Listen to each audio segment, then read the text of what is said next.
All right, everybody, welcome back to my channel. It's time for the bonus bourbon stream. Hope everyone's doing well today.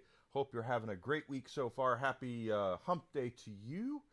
We started Castlevania Portrait of Ruin this morning, and we're just going to continue with that freight train going, okay? That's what our plans are today. On your way in, do me a favor, smash that follow button, Twitch, Twitter, Kick, and Rumble. Subscription on YouTube would be great. If you're on Rumble, if you're on YouTube, comment, let people know that I'm here, share my stuff out, help me grow so I can continue to improve and get bigger and better at what I'm doing.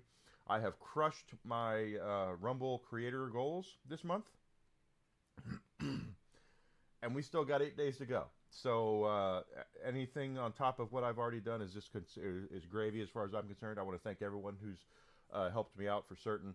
Still got a lot of work to do on YouTube, though, guys. I need a lot of help on YouTube. I am looking at 342 YouTube subs, I think. I still got a long way to go there.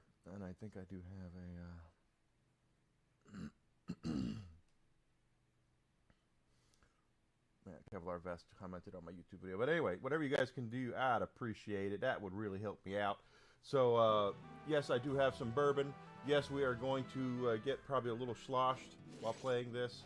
As anyone who's ever been in one of my bourbon streams knows, I tend to get a little inebriated by the time we're done doing all this.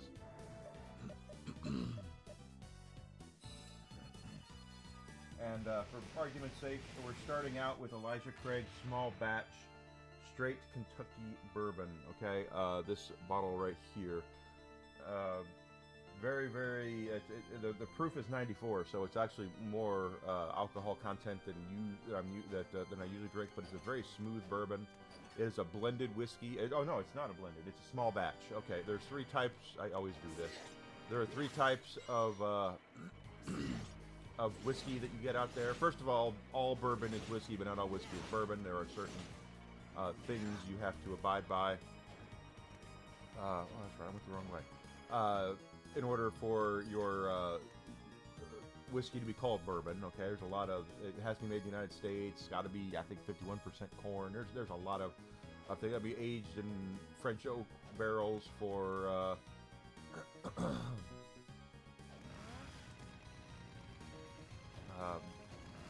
4 years or something like that.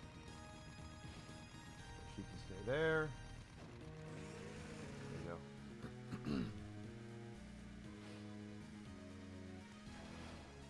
Crap. That didn't work out. Anyway, I guess I have to duck. Oh gosh.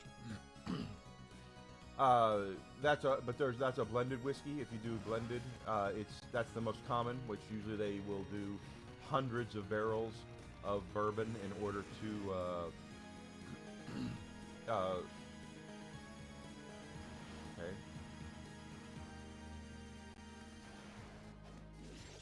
Interesting. Okay.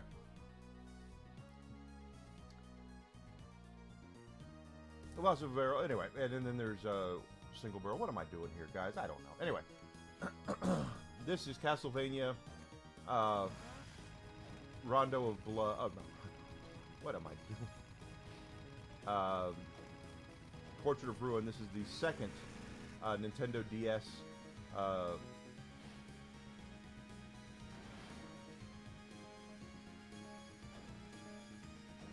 Nintendo DS. I need both of them to go.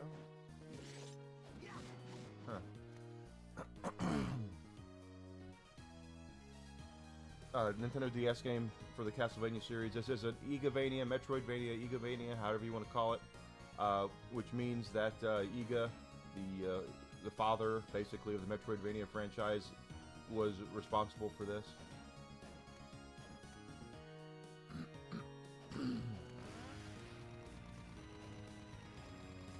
Maybe I have to switch between them.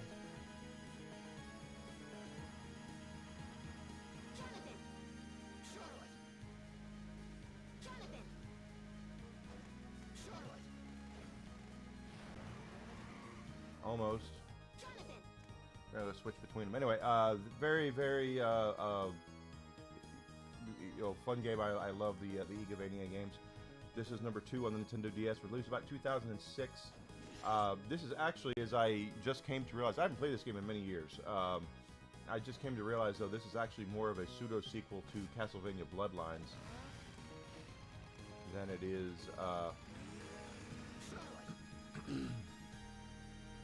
some of the other ones out there.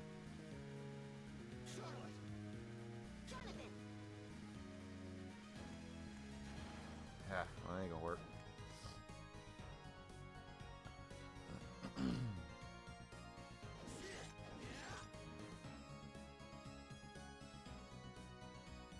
Gotta get this right so we can continue on with the game.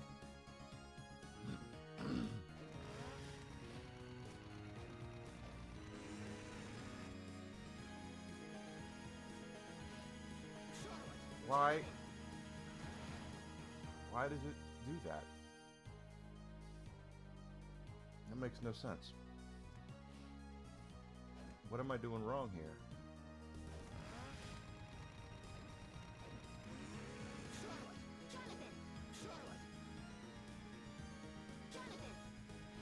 Okay, now I see. She's getting knocked off the bike, so I have to control her first.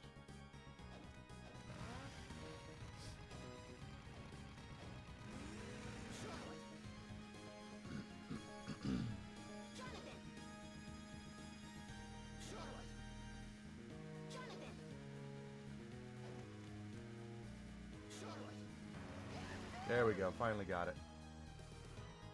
let's save that because I don't want to have to do that again.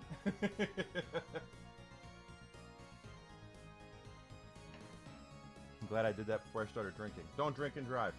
But anyway, we've been doing a Castlevania kick lately. We've done all of the Game Boy. We did Soten. We've done all the Game Boy Advance ones, and now we're doing the DS ones.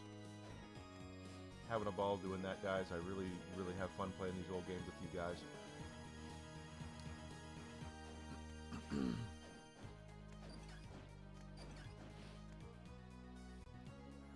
Oh yeah.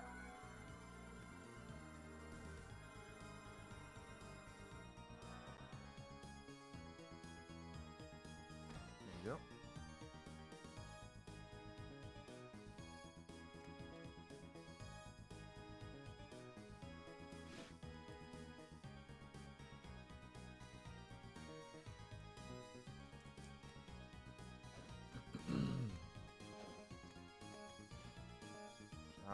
It should be broken down and we should be able to go through now.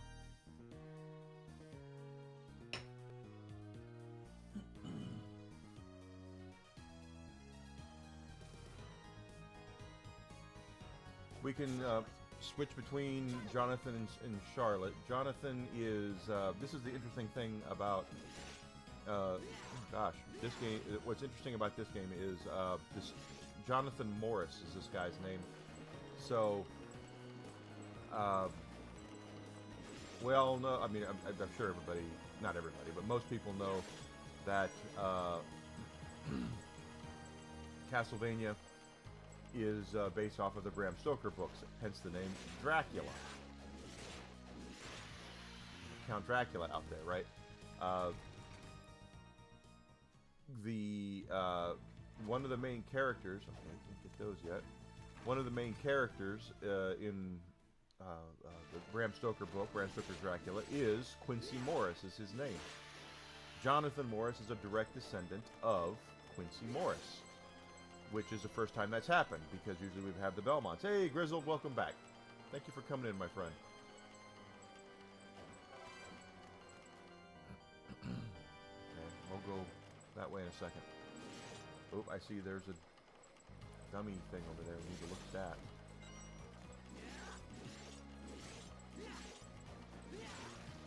There we go. Viking helmet.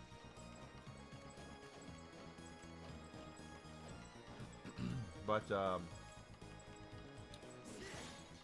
Morris family didn't make an appearance in Castlevania until the one that came out on the Sega Genesis. Okay, the Sega Genesis one, Castlevania Bloodlines. This is a direct sequel to that, because Jonathan Morris is a descendant... Oh, good. Another thing there, okay.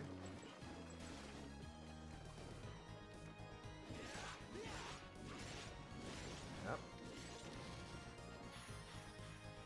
Taunt. Okay, well, whatever.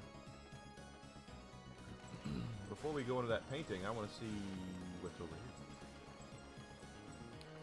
But it's basically it's a this is a direct sequel to Bloodlines. I realized that once we realized that one of the characters is actually Eric Lecard, and I had to think about that for a second and go, oh wait a minute, I know that name, and it's from Castlevania Bloodlines, the one that was on the Sega Genesis.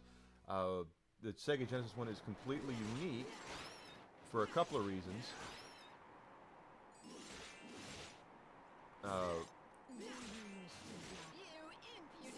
Wow, okay, she's a succubus, so that's actually...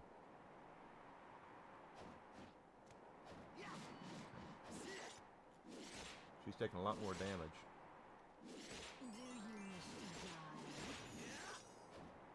191 experience points, though. At the time, when Nintendo was doing their thing over here in North America, they had this issue with you putting the same game on competitive consoles, and that happened pretty much until Mortal Kombat. Once Nintendo realized that there was money to be made in having a port of the arcade Mortal Kombat on their console, just like the Sega Genesis got, then they kind of softened on that. Succubus boots. Hello, nurse. Succubus boots. Luck goes down, but everything else goes up, including dudes. But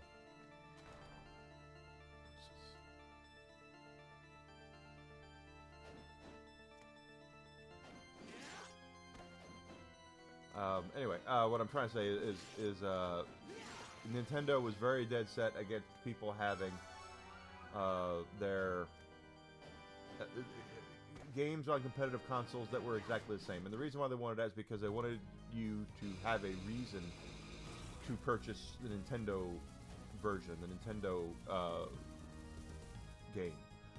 If the same thing was on the Sega Genesis, they wanted you, or a competitive console, they did not like that because then you could choose to get the same game for somebody else. So if you were going to make games for both consoles, which Konami did, they wanted you to have. Oh crap! They wanted it to be different. So Castlevania Bloodlines was different, probably because of that. Because the Super Nintendo had Dracula X, and then of course probably the best traditional old school Castlevania is Super Castlevania 4. Hey Alucard, welcome in. Show Wing, yeah, we got the succubus boots, baby. 4-star drop too. Apparently the succubus boots don't just drop for anybody, but they did for us.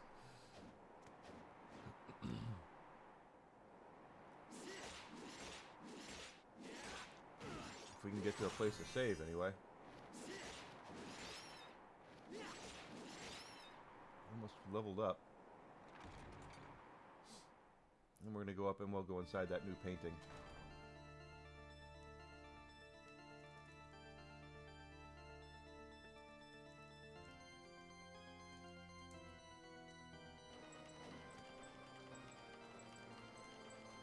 And, but that's, Nintendo kind of softened on that. Mortal Kombat was probably one of the reasons why, even if you look at like Street Fighter, the Street Fighter 2 on the Super Nintendo, the original version of Street Fighter 2 was the original version. The Sega Genesis didn't get that version. They had the Championship Edition. And then the Super Nintendo got Turbo. So there's a lot of different moving parts with that. Nintendo was very, very draconian at that point with their stuff. Car Wash! Young George Carlin and Richard Pryor. Way to go. Nothing there. Looks like there might be, but... Forest of Doom. Doom is in the forest. Doom Forest.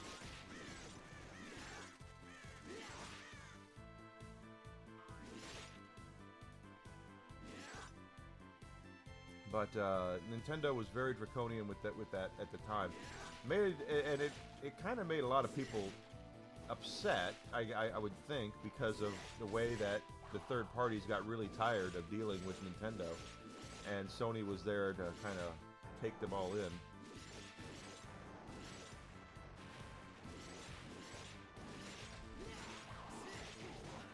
Wow, he popped the shit out of me. 333 hit experience points though, so we leveled up.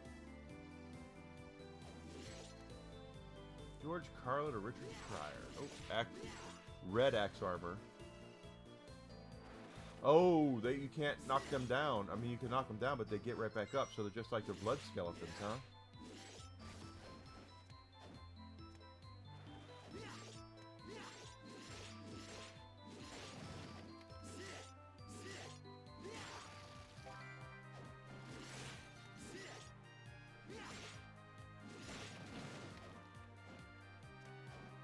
So, as much as I grew up a Nintendo kid, and I did, I can definitely tell you Nintendo, I didn't know, as a kid, obviously I didn't know, Nintendo's business dealings, the way they did business was a little, I'll use the word draconian, but let's go with shady or whatever. They were very, very,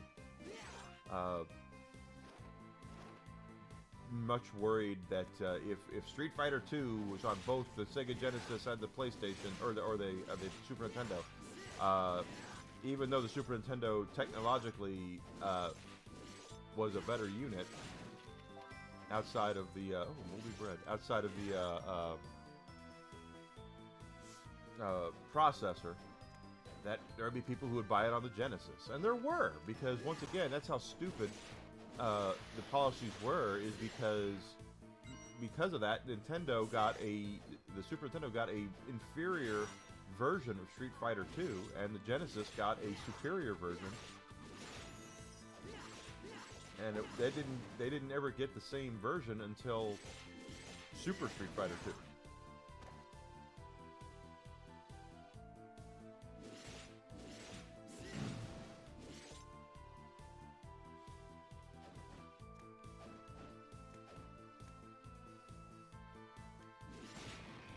Crow. I have no idea. You want to come up here, Whiskey? Come on. There you go. Good boy.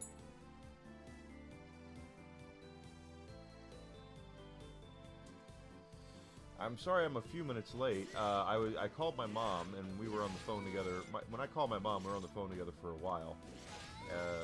Even though I call her every week. And then on top of it, my dinner wasn't ready like it was supposed to be, so.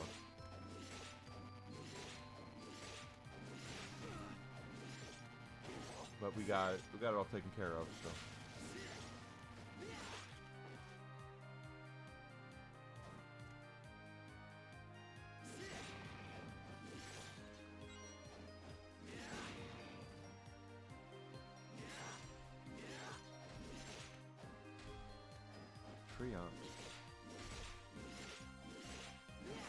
You can't kick me up here.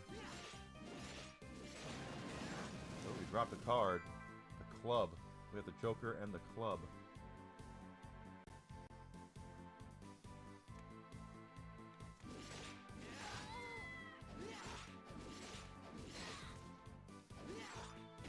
Oop. I don't know where we're supposed to go yet, but that's okay.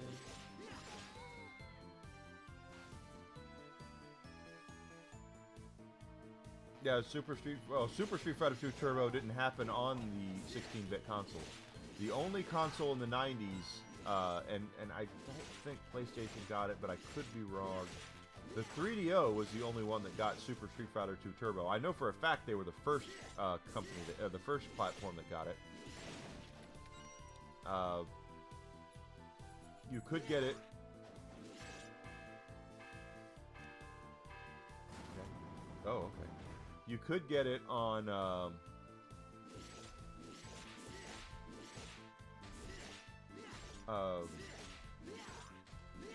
PC, but you could not get it on a home console besides the Panasonic 3DO. I know they released versions of Street Fighter on the PlayStation 1, but I don't, including an Anniversary Collection, but I don't think Super Street Fighter 2 Turbo was one of them. The history that Capcom has with Street Fighter 2 is odd. Very odd. Oh gosh. Here I am trying to walk through that wall.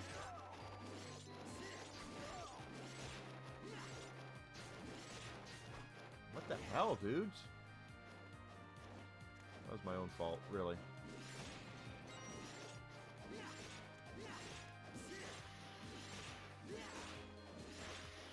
There we go. Oh, crap.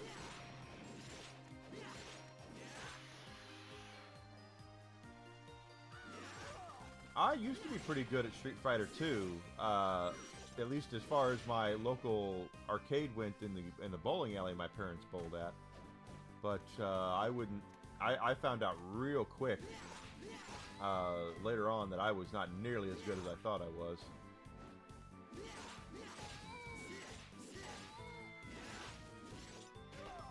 There's a big difference between being the king of the arcade at your local bowling alley and, oh, thank God, and being a considered good enough to be a champion, you know. Haven't found a save room yet.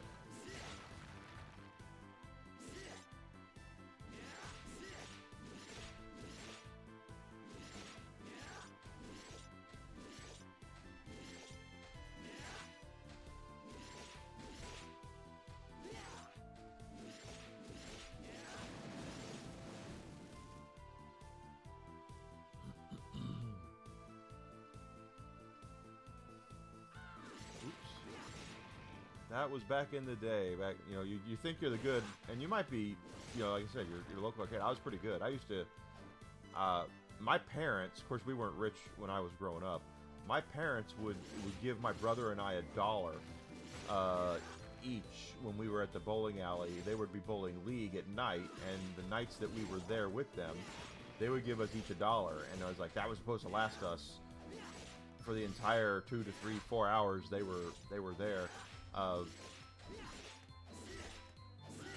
Come to find out, you could, if you were playing multiplayer, if you were like Street Fighter, you could play for on a single quarter for a long time if you were any good. Well, I was pretty good for my local arcade.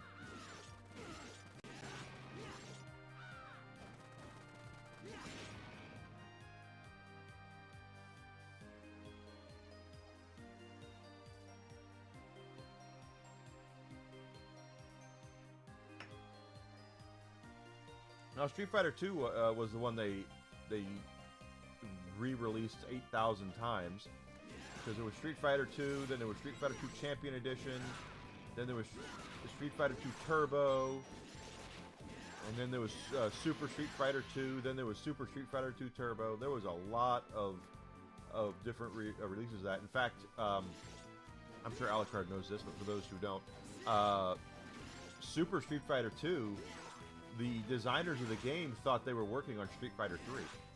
So the 4 new characters they thought were for Street Fighter 3, and it was at the last minute Capcom decided, no, we're just going to make another Street Fighter 2 game.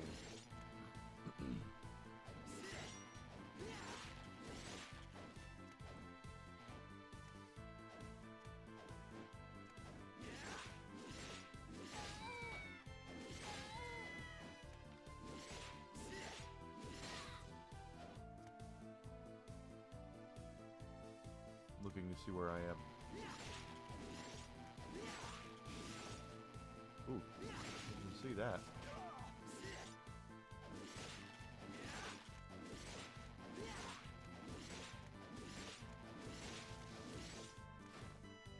Yeah, Street Fighter 2. Street Fighter 3 did it as well, though. There was Street Fighter 3, then there was Street Fighter 3 Double Impact, and then there was Street Fighter 3 Third Strike. All of which were released on the Dreamcast, actually. They were arcade games, but they were also released on the Sega Dreamcast.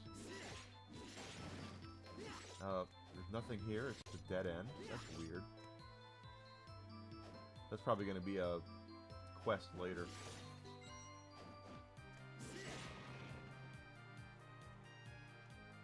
Another kickbot.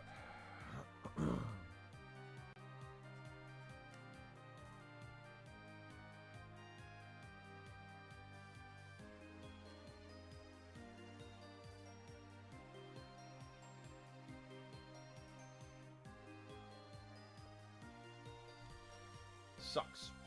But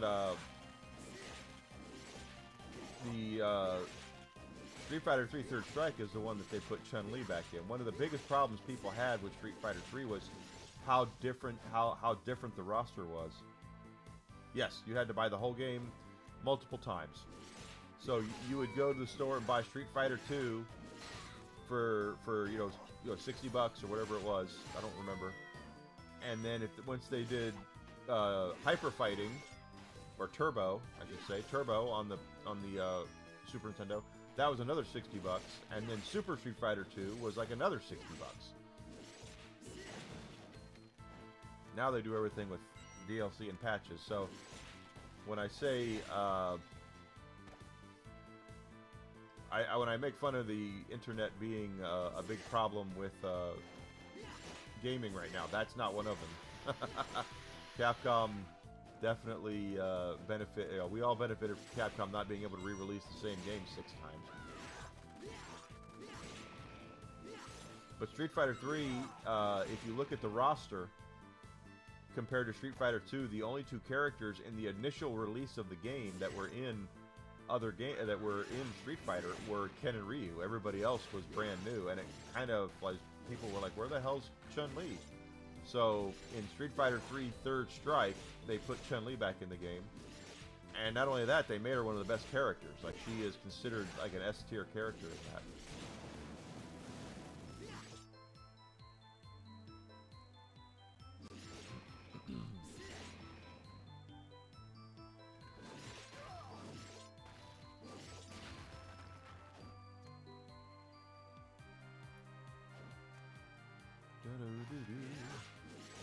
Moldy corpse. Okay.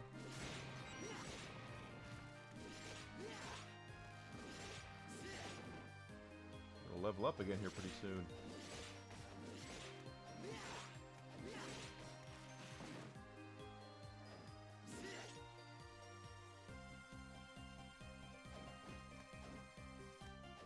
So anyway, that's kind of a little breakdown of what it was like to develop for the Super Nintendo and Sega Genesis at the time. Nintendo was very draconian.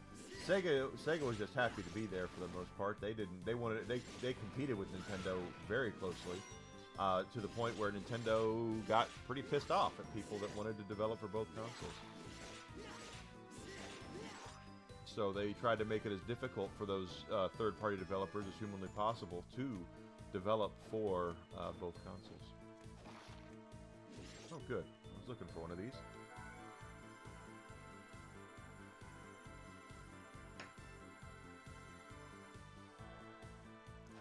All right.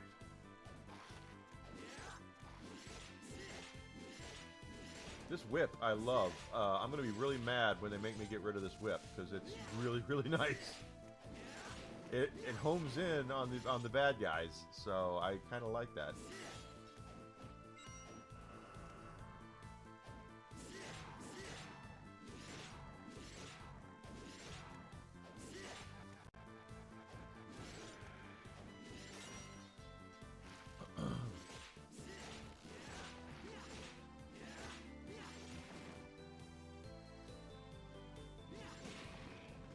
Of course, the nice thing also was they released finished games at that point too, so there were no patches because they didn't need patches. They were play tested to death.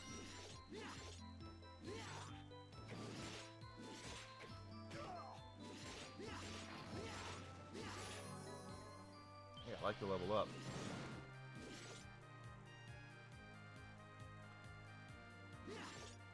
Let's go save real quick.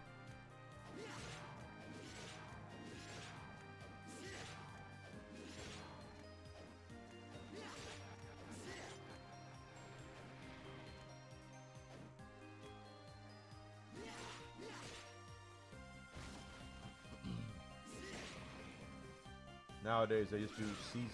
They do season passes. So Street Fighter 6 is getting another seasonal patch coming up here. It's like you never get the full game anymore. It's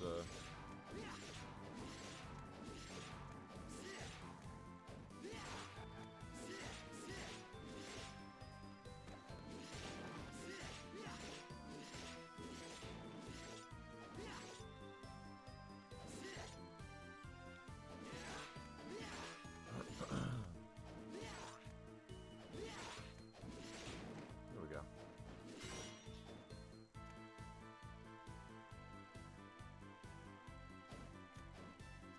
Oh, here I am thinking I'm going the right way.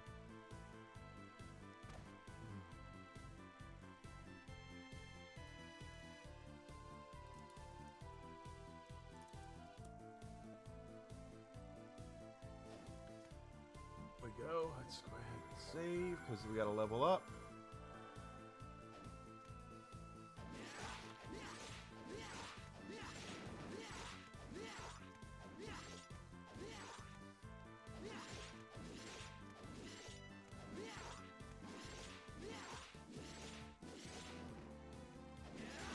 go.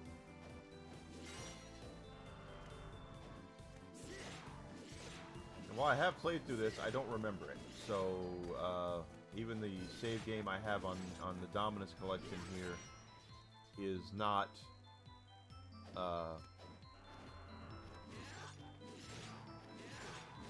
what I thought it was. Monaco.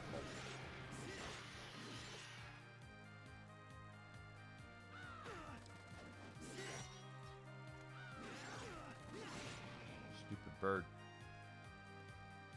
Yeah, not bad. Level 30. Silver leggings.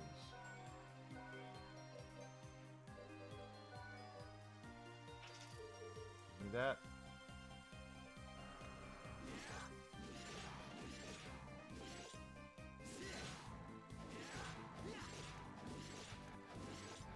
But of course we're doing this because my girlfriend Desi's out of town. She's in Wisconsin right now. She'll be back tomorrow. So we're doing this for tonight. Oh, wrong way. Hey there, Hariyama. Good to see you, my friend. Hope you're having a great week so far. Thank you for being here.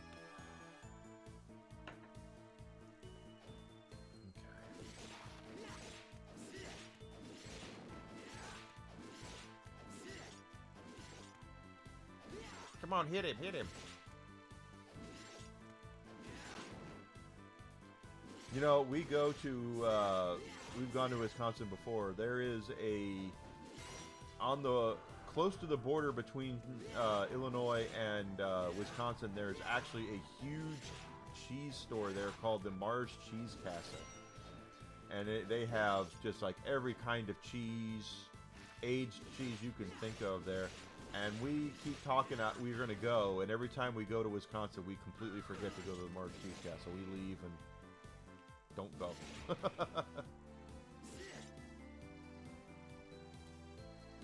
Ah, get him down.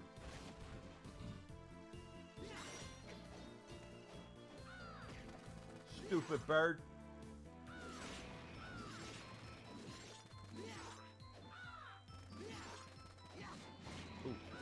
Didn't mean to throw an axe, but whatever.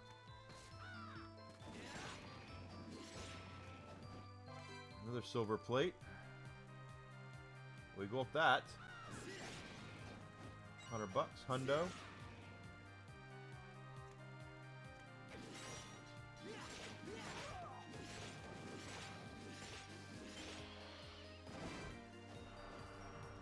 Rose stem whip. Okay, well this one does not home in, but it's a hell of a lot more powerful.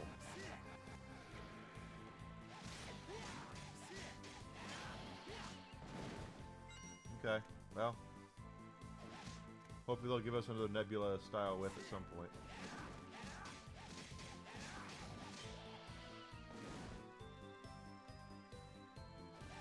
The Mars Cheese Castle? Is that where he got his I don't remember.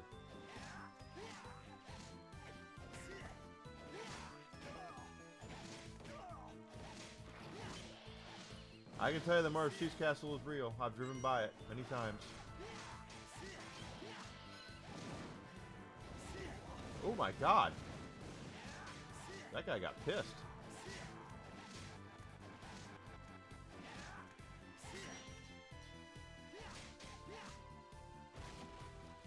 Since we got this whip, I want to save it. I know it's not as homey, it's not homing in on these birds the way that the other one did, but that's okay. It's a hell of a lot more powerful.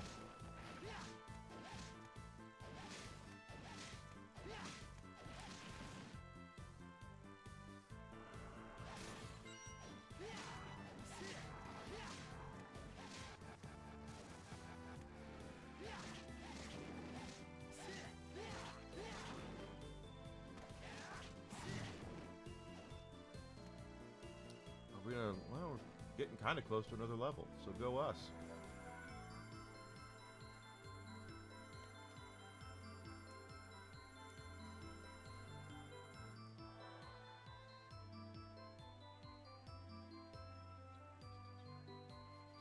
I know, isn't that crazy? I'm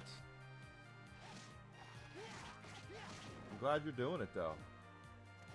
Anyone who's not following Tempest Kingdom, the Hanayama, you need to on Rumble.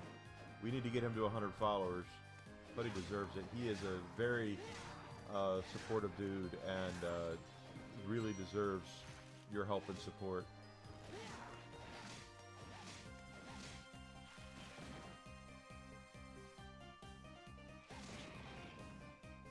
And besides, I'm pretty sure he knows Godzilla, so I mean, you know, don't want to anger Godzilla.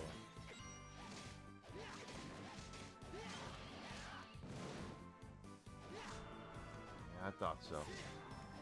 I saw you coming there, Dogger.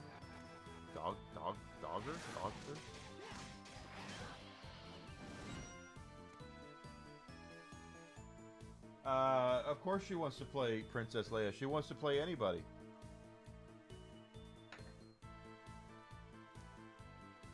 Because the last I heard, her phone was not ringing.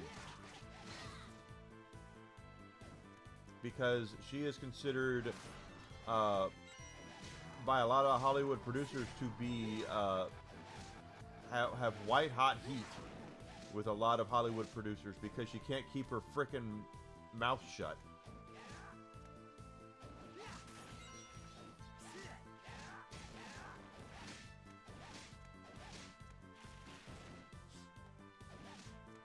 So if you can't keep your mouth shut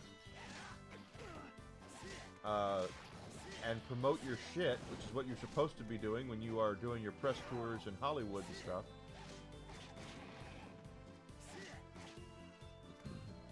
you're in trouble.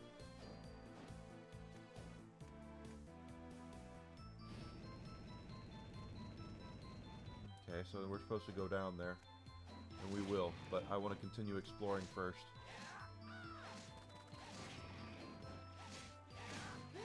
Besides, we're about to level again, so go us.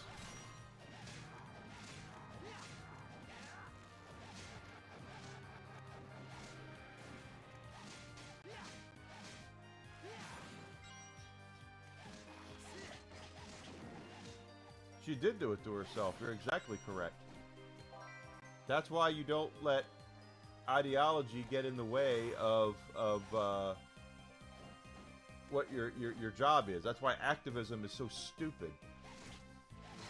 When you value your activism more than you value your job, which is what a lot of these young people have, is that they just think that they'll just, oh well, if this company closes, if this fails, I'll just move on to the next thing.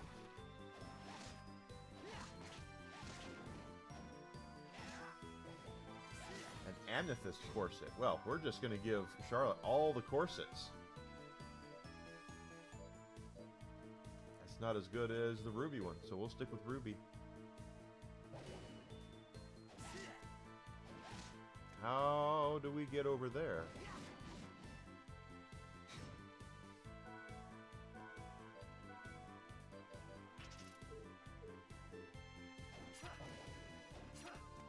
Oh, that's not working.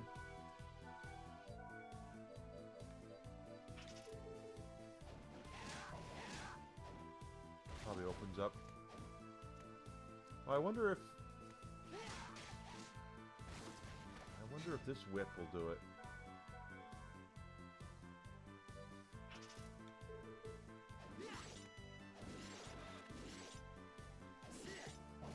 No, because you can't swing it straight.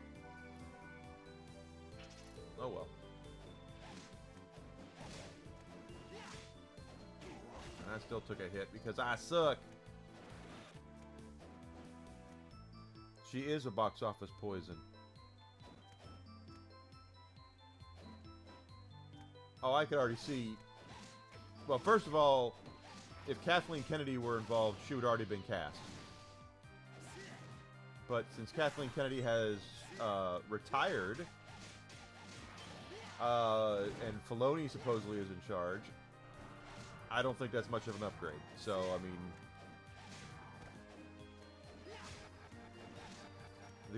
the only solace we can take in it is the fact that he can't cast her as Ahsoka because we already have a live-action Ahsoka, so he won't be doing that. Stupid birds.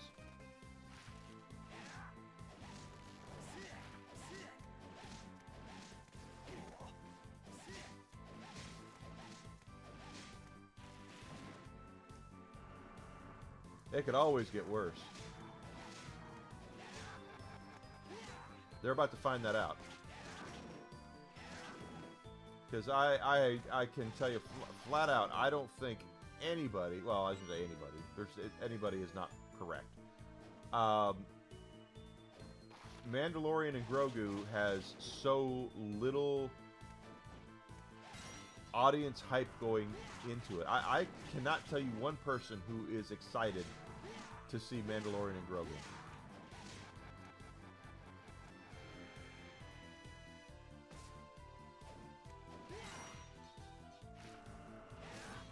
And if they think, if Zegler thinks she's the one that's going to take it to the promised land, I have a bridge in Brooklyn I'd love to sell to her.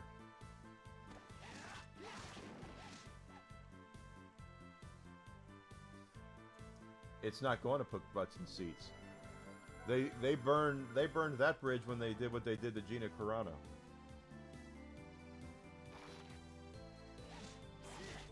You know, when they actually had a strong female character, when they were trying to push strong female characters, they had a strong female character who's a strong female actress. You bastard.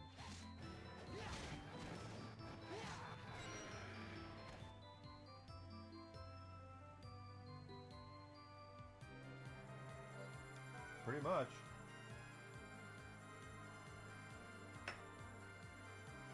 They could. There's no way that they have to be stupid enough. First of all, Zegler already has a track record with Disney that Disney would prefer to forget.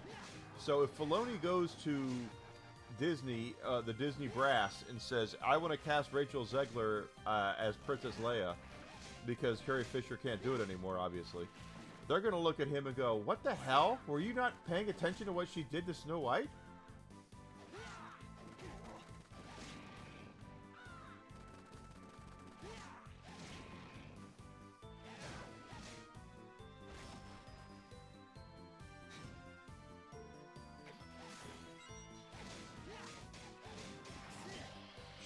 What she did to Snow White was so bad that the director had to fly all the way across the country to go tell her to shut her frickin' mouth. That's how bad of a job, how nuclearly toxic she cost Disney money. Now it was going to lose money regardless. Okay, I'm not going to sit here and tell you that if it wasn't for Rachel Zegler, it would have made money. It wasn't going to make money. There was a lot of problems with that film outside of Rachel Zegler. But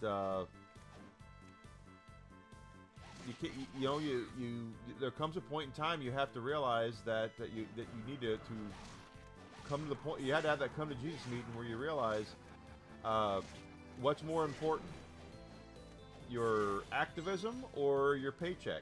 And she's not had to choose yet, but she's about to. Ow.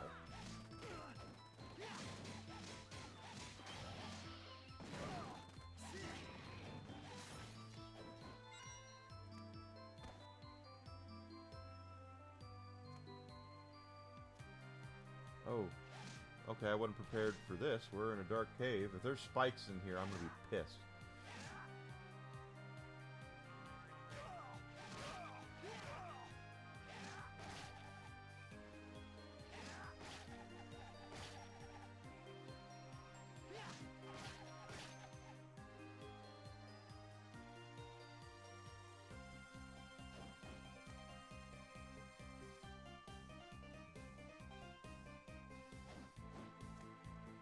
There's no torches down here, that's probably why.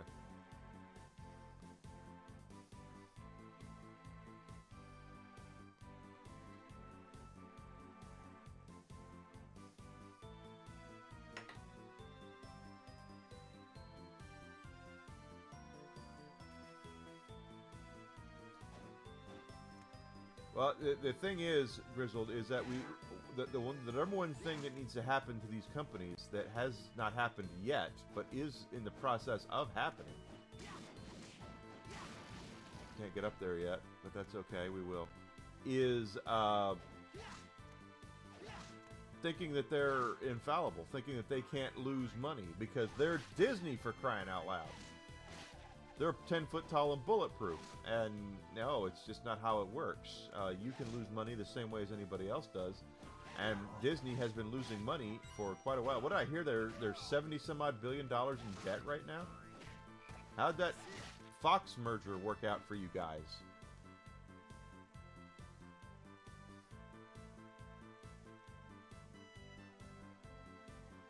Oh, okay. That's an interesting mechanic when you get close to the there. Ooh, okay.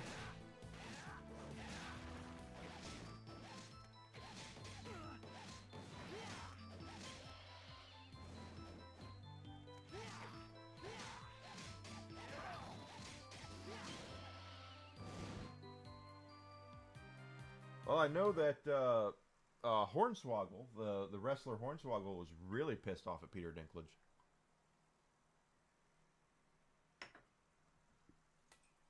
How many times have I said it, Grizzled? Disney doesn't make anything anymore. They don't create. There's no creators at Disney anymore. They acquire. Disney and Microsoft have so much in common, it's not even funny.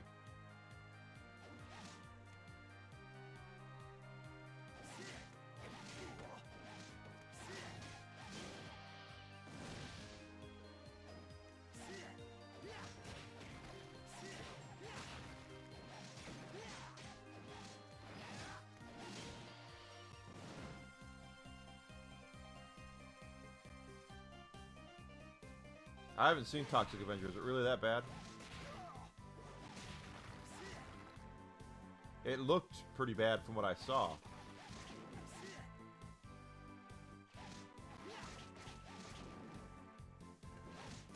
These? What would you like on your tombstone?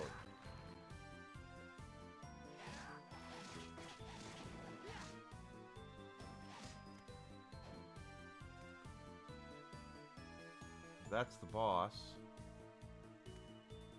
And we have a... Okay, that's a rusty food tin. Yes, of course.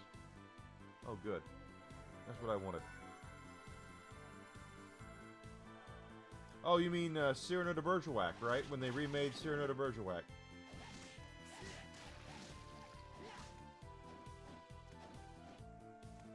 Which is supposed to be about a guy with a big nose, and instead it's about...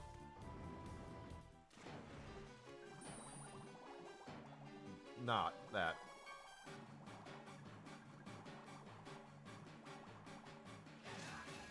Oh.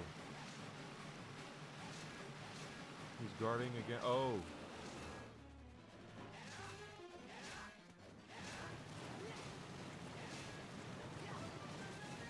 Okay. Oh, stop shooting me with your water.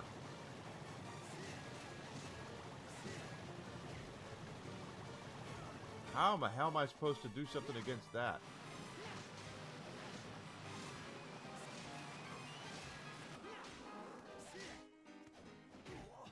Can't land on him.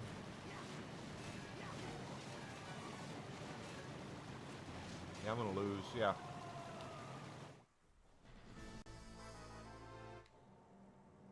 That's a hell of a... I don't remember that guy.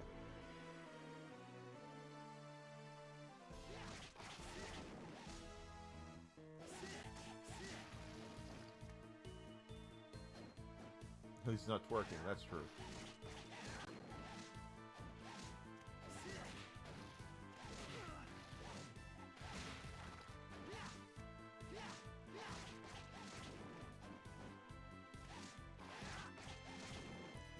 I mean, let's be honest though. The Snow White movie was snake bit from the start. I haven't seen it, but I saw clips of Gal Gadot singing. Don't get me wrong, Gal Gadot is an absolutely gorgeous woman, and they can dress her up in anything they want to, and she's going to look amazing in it. That doesn't mean she can sing. Because she damn well couldn't sing.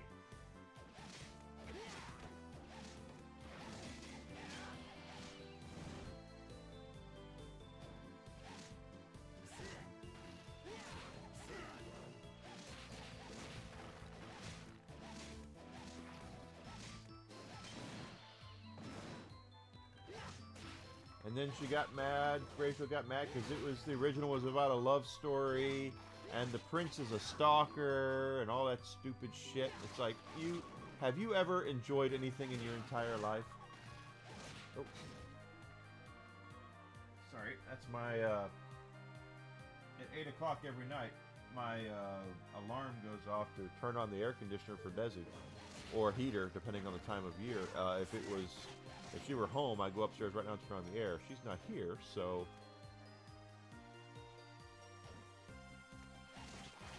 Now I'll turn on the air when I go upstairs. Because I'm gonna... When I'm done today, tonight I'm gonna take a shower.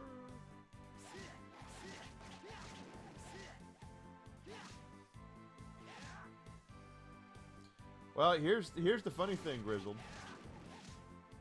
Her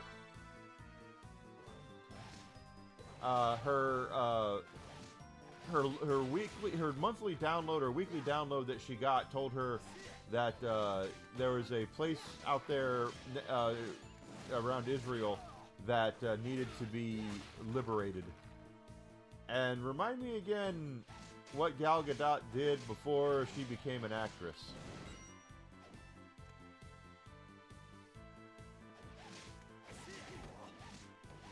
She was a member of the IDF. So, your co-star is directly opposed to your weekly download.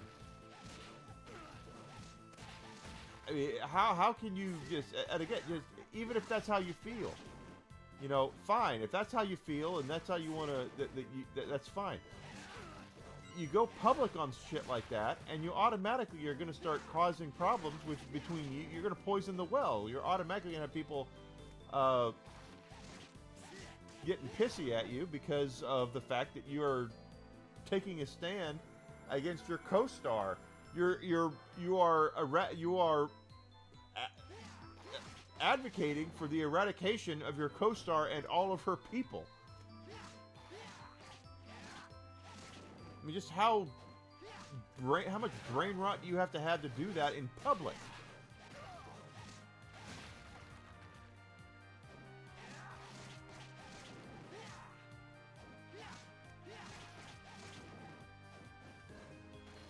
I don't see it. You know, we all have things we're passionate about, and I get that. But if I don't like coconuts, okay? I don't like coconuts at all. But if I'm going to be in a movie that's paying me millions of dollars, and I'm the star and all that, and my co-star is a coconut, you know, has a side hustle as a coconut farmer, and this is a very bad metaphor. I'm sorry. The last thing I'm going to do is come out and go, I can't stand coconuts. You know, no, it's just like, hey, come out and see our movie. Hope you like it.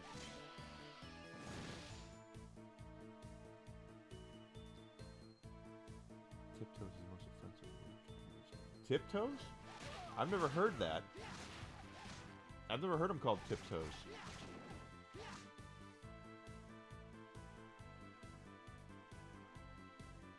Gary Oldman is the leading star as a dwarf character. Gary Oldman's not a dwarf, though.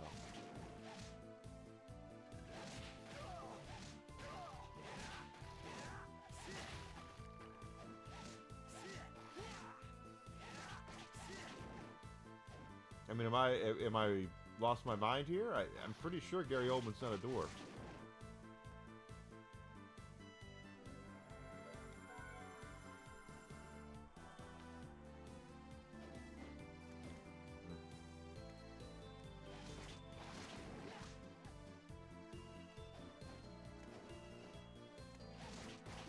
I'm like 99% sure he's not. He's not tall, but he's a damn good actor.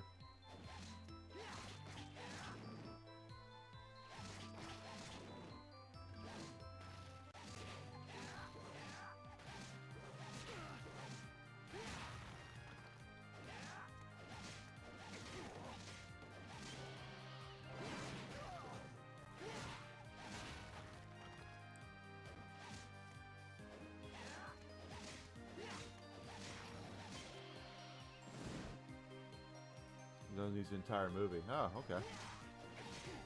And Peter Dinklage didn't say anything about that?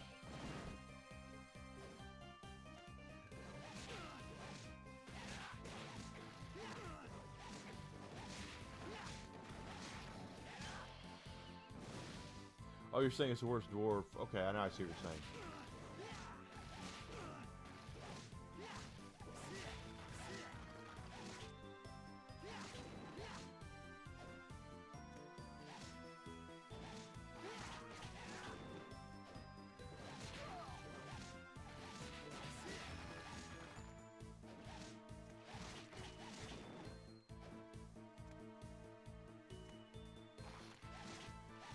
Why do they hate it? They don't hate it because of Oldman, right? They hate it probably because it depicts them in a bad way.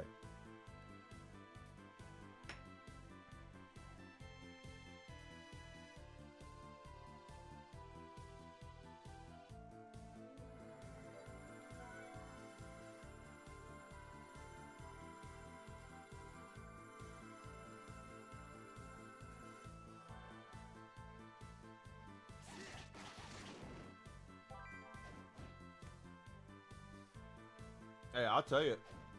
I'll tell you all day long. Peter Dinklage is an idiot. He's a great actor, though.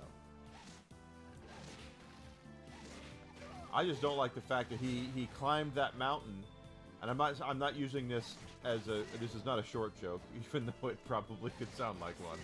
He climbed that mountain to become a respected actor, which he did, and then he kicked the ladder up as he was getting up there, so no one could follow him. So all the other dwarf actors out there are like, dude, what the hell? You become respected and the rest of us become nothing. And now you're making it to where we can't get work? What the hell?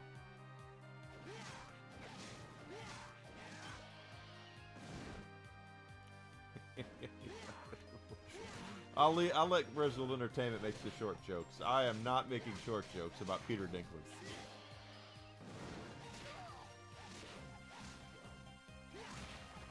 But apparently, someone voted Peter Dinklage in to be king of the dwarves, and the dwarves were not aware of that.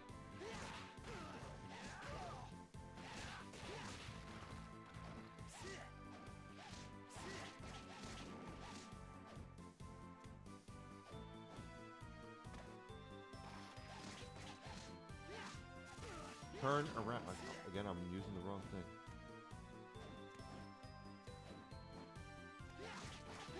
Probably does.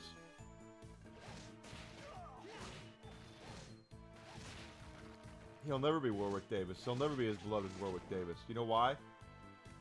What Warwick Davis? Yeah, Warwick Davis has his stupid things he says every once in a while. Like, he liked the Willow show that they did.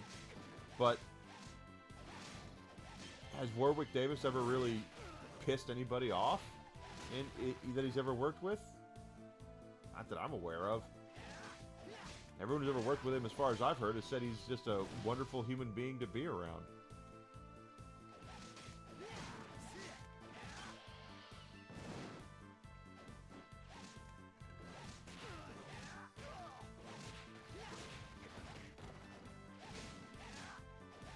Yeah, Warwick Davis is legendary.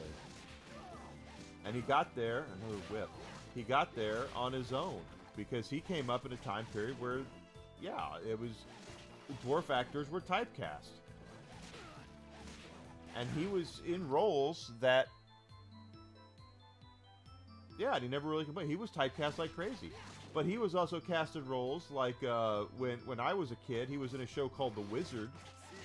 I think it was called The Wizard. I can't remember what, but he was like a genius inventor. It was a movie. I remember it. I remember he built a flying machine or something. But it could have easily been anybody. They could have gotten anybody to do it. But Warwick Davis was this genius character. And of course, because Warwick Davis is awesome, he did a great job. And, you know, I still remember it to this day.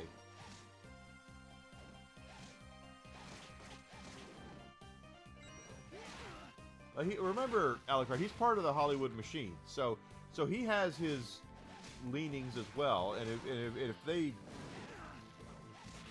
get him in an interview, he'll probably say something that's going to piss people off. But that doesn't mean that, I mean, again, that doesn't bother me. I can separate the art from the artist all day long.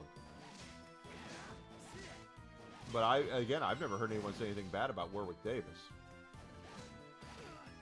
Can't say the same thing about Peter Dinklage, though.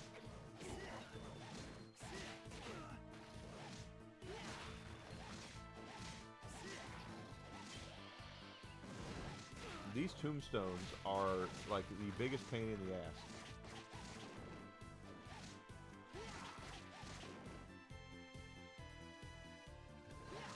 The worst thing, the only person I've ever heard say anything bad about the Leprechaun was Jennifer Aniston. And that's because that's where her career started and she can't stand it.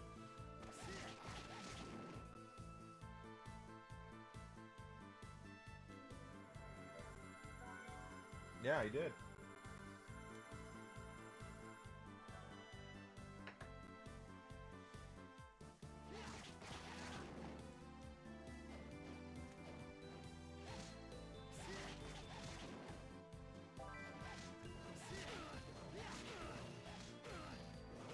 Hoping these couple of levels up we're gonna get here are gonna help us out with that son of a bitch. Everybody does start somewhere. It's exactly true.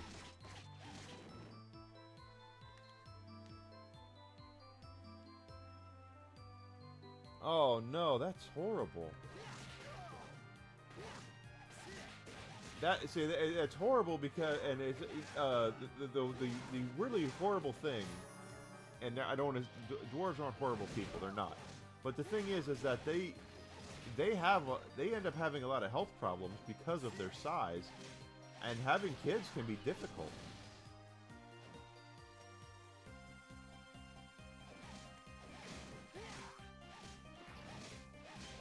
I don't really want to go through another level up here, so let's try that thing again. But if we have to, we have to. We'll continue exploring, even though I think we've pretty much explored all this. It's 453%. I wish this game gave you a breakdown on your map as to where you are on the map, how much of the map you've explored.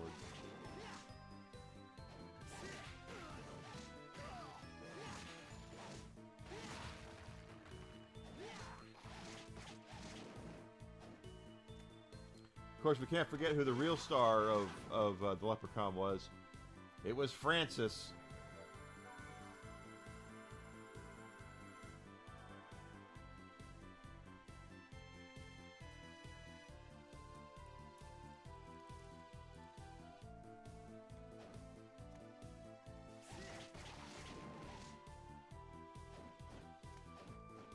Actually, well, damn, we worked off 2,000 just right there, so it's not that bad.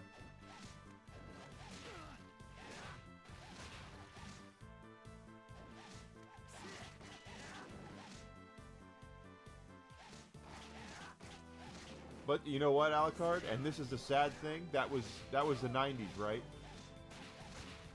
He worked through it because he probably knew, and this is going to sound really bad when I say it this way, but this is how Hollywood works, especially back then.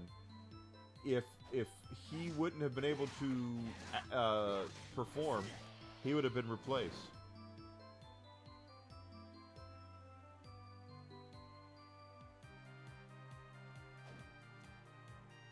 Ron's daughter. So Bryce Dallas Howard loves the Leprechaun.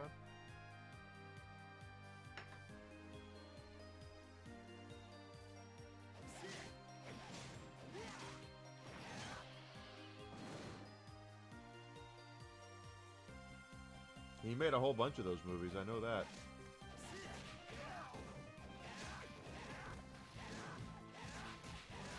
and hell, Bryce Dallas Howard. Bryce Dallas Howard is so lucky she didn't look like her dad. Her dad is not an attractive man. Her uncle is even uglier, which is even worse. But she's pretty good. She got the looks. Whichever side of the family has looks, she got them from that. But I don't think it was from the Howard side.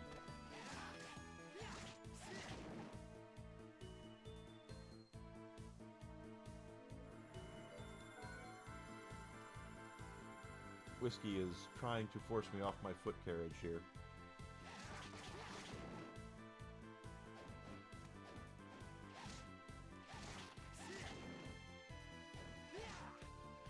Funniest thing I ever heard about Bryce Dallas Howard was she was cast as Gwen Stacy in Spider-Man 3. So Kirsten Dunst, who is naturally a blonde, had to dye her hair red to be Mary Jane Watson, and Bryce Dallas Howard, who's naturally a redhead, had to dye her hair blonde to play Gwen Stacy.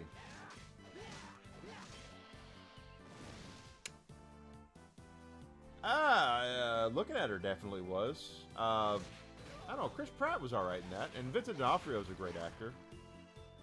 The first Jurassic World's okay. I had first started, Desi and I were pretty new dating when we went to see that. It's okay. Like, I could watch it and not be totally pissed off about it. Since that time, Jurassic Park has gone drastically downhill. Jurassic World, Jurassic whatever. The last one we saw, the Scarlett Johansson one, Jurassic World Rebirth, whatever it's called. We saw that on Peacock last year. We watched it. It was available. We watched it. And I cannot remember one thing about that movie.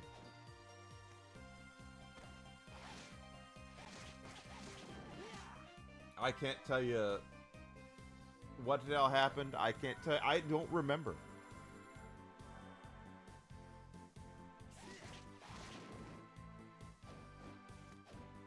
And they're making a sequel to it. They're doing another one with ScarJo in it. And again, I'm not saying it's ScarJo's fault, but it's just like that movie was forgettable. How you can have a movie with so many huge freaking dinosaurs in it like that, and it be completely forgettable. You know what I mean? How do you do that? That takes talent, and not the good kind. Yeah. Oh, ScarJo can. I mean, she's Black Widow, for Christ's sake. She can do it, but they got to give her something to work with there, you know?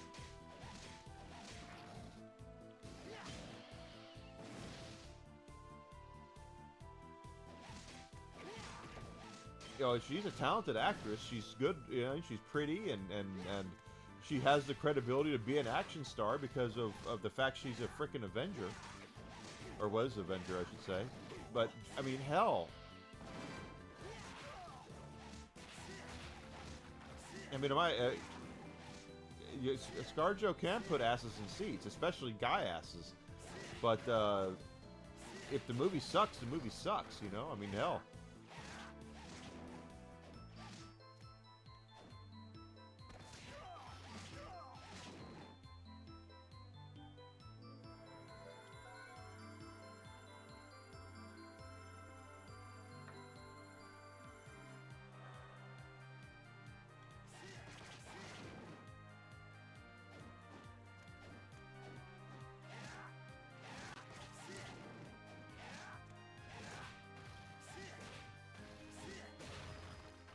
That's what you do, is you find a way to make to emphasize her. That's the thing, and they tried to kind of do it in that last movie, I think. Again, I don't remember a lot about it.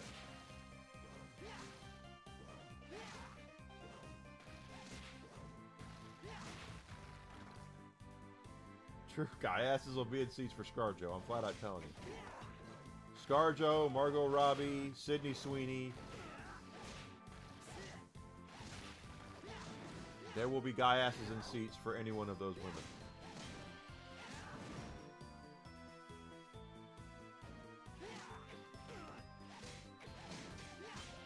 So, and I really want to know this because this is actually really this happened to me. How many people, how many guys went to see or rented or watched Coyote Ugly and did it because they thought it was about a bunch of hot chicks wearing skimpy outfits that are bartending at a biker bar, dancing around on the thing? Because I damn sure saw it for that. And then it's a frickin' rom-com. And I'm like, what the hell is this shit? If you... Yeah, guilty. Yeah, guilty as hell. Guilty as hell. Had no idea it was going to turn into what it was. That they made what they made. I had no idea. I went into it going, I'm going to watch... I'm guilty pleasure as hell. I'm gonna see these hot chicks in these tight jeans and the leather and the cowboy hats, and I'm gonna be all over this shit. And it's a freaking rom-com, and I went, "Oh, you're kidding me!"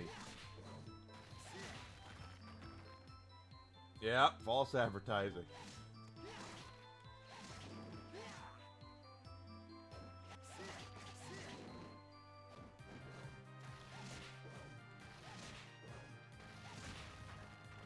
It's just how it works, you know. I mean, I get it. I mean, but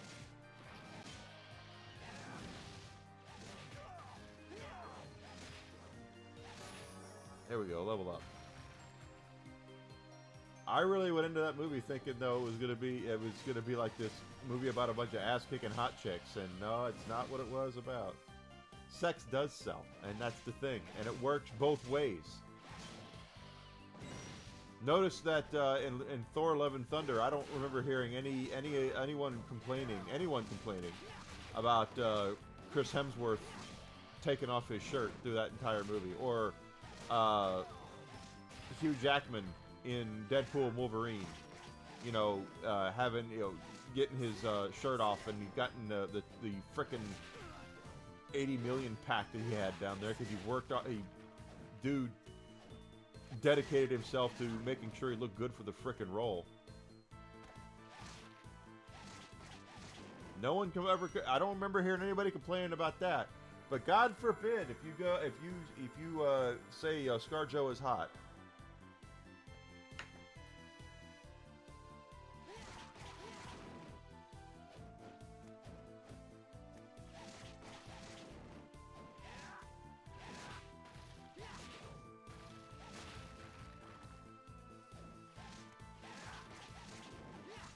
But you know what else sells?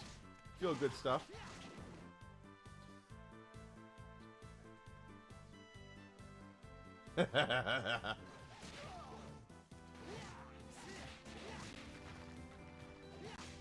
Fast Times at Ridgemont High might very well be my favorite Sean Penn movie.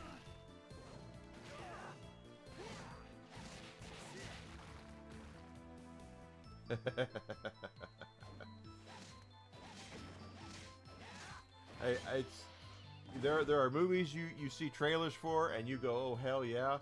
Hey, I will sit here and tell you all day long I am guilty as a son of a bitch that I went to go see Underworld because they put Kate Beckinsale in that cat suit and that leather trench coat, and I said I am there day frickin' one. I want to see that, and it did not disappoint. I'm not saying it's high art. I'm just saying I went there to go see what I saw, and I was happy with what I got.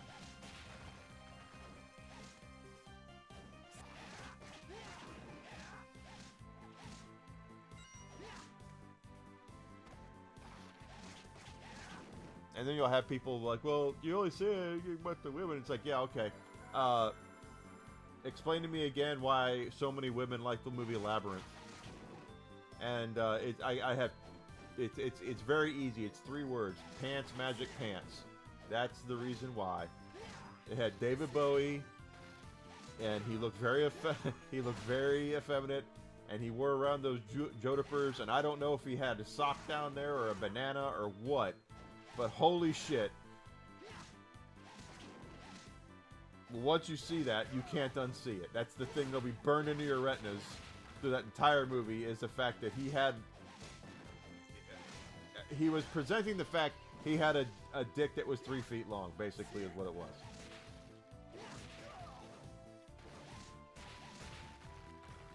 That's because, well, Sean Penn thinks he's some sort of high art guy now. He has a lot more to say, he thinks. In reality, he doesn't. You know, Sean Penn's a talented actor, and if he's in a good role, I'll you know, Kevin Bacon, you know, the same way. Kevin Bacon's the same way.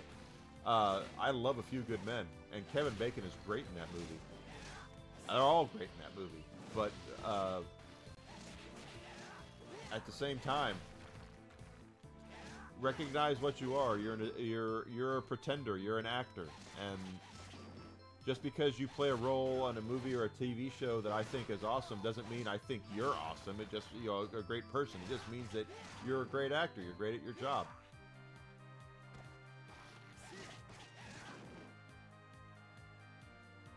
He never talks about it. Oh, he played I Am Sam, so.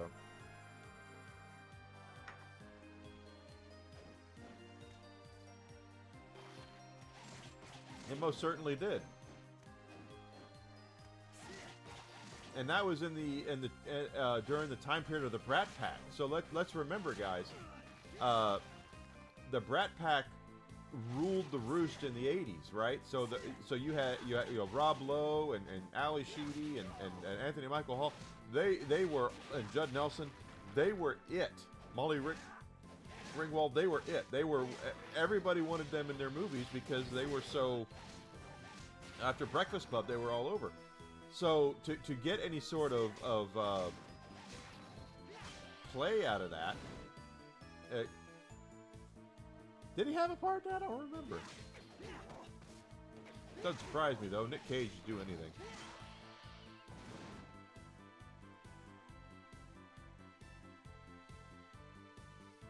See, I don't. That's what I don't get. I don't. You know, I'm not a huge Rocky Horror fan. I'm not. But find me a role Tim Curry has not kicked ass in. I love Legend, and the thing is, you can. I showed Desi a picture of Tim Curry in Legend, and she went, "Holy shit!"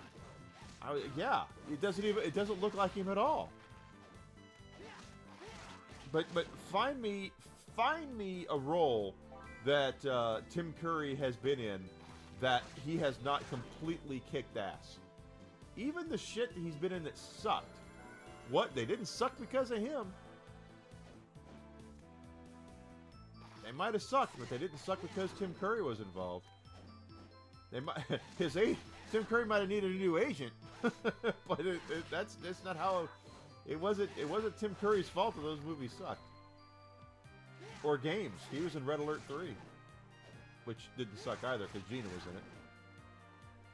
Oh, I love Clue is low key one of my favorite movies. Like if I'm doing like a top 10 of my favorite movies, Clue is on the short list of being in my top 10. I love Clue. That is a great movie, and Tim Curry. If you want to see someone steal an entire movie, steal an hour and a half away from some of the most talented comedic actors in Hollywood in their prime, watch Clue. Tim Curry stole that entire movie from every one of them. He stole it from Christopher Lloyd. He stole it from Martin Mull. Stole it from Madeline Kahn. Stole it from everybody. Michael McKean. All of them. He was the reason to watch that movie. Is the reason to watch that movie. Hands frickin' down.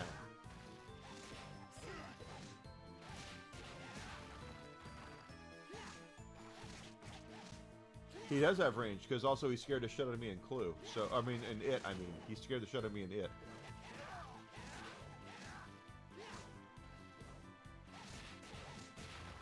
Don't know about anybody else, but I know there's some people who look at Tim Curry in It and say that he's funny instead of being scary. No, he scared the absolute shit out of me. I was, when that came out, I was like 10, 12 years old. Scared the absolute shit out of me. Fantastic actor. Tim Curry's a fantastic actor. The fact he had a stroke and he's not able to perform the way we're not able to see Tim Curry now is a crime. Like that's a serious crime. He's so good. Just like Gary Oldman. He's very it's similar to Gary Oldman. He does voice act. Well, he was supposed to be the Joker in Batman the Animated Series. If you don't know that. And apparently the producers of the show said he had problems with his voice at the time, so they replaced him with Mark Hamill. But apparently the producers were kind of saying that because they didn't want to damage Curry's reputation. That he just wasn't performing as well as they wanted him to do as the Joker. But he can sing, he can go on. I remember there was a every Halloween back in the 80s. We had HBO for a bit. We actually had money to have HBO for a little bit. But every year HBO would show a show called, it was like an hour-long show called The Worst Witch. And I watched that every year. And Tim Curry was in that and sang and did his thing, and just, he had it. An absolute legend. Tim Curry's an absolute legend. Let's try to beat this guy's ass now. And I'm going to try something a little different here. I'm going to equip the Nebula and see if that helps. If not, we'll see.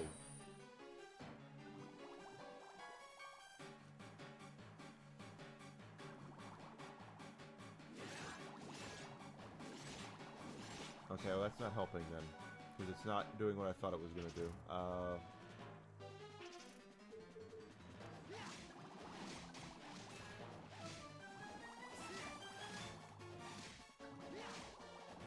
Oh, so now they're doing something different. Okay, I see now.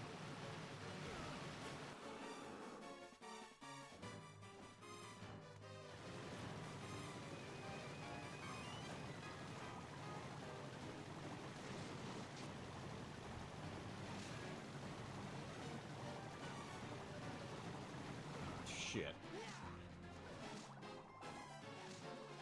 Was that a diagonal swing? Can he swing diagonally and I have not known it this whole time?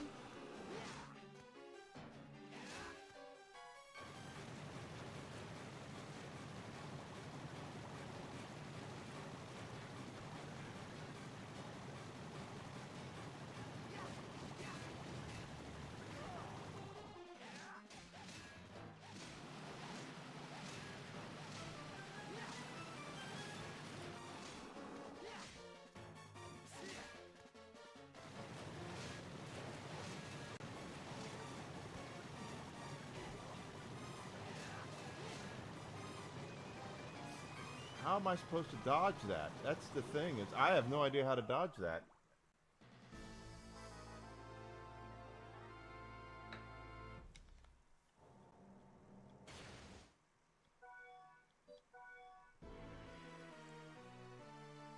But it could be that I just need some more power. Who the hell knows? Thing I know about these Metroidvanias, if first you don't succeed, level up and try again.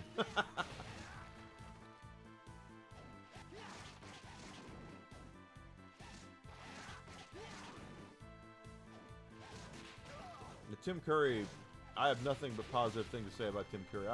You see things, and I remember I was never a big fan of watching Fox's Peter Pan and the Pirates. I never really watched a lot of it, but every once in a while I would tune into it just to see. You know, either it was go out to it was on and the show I wanted to watch was on after it or whatever, and I would sit there and go, Captain Hook, why does he sound so familiar to me? And then you see afterwards it's Tim Curry, and you go, well, of course it's Tim Curry, because Tim Curry's awesome.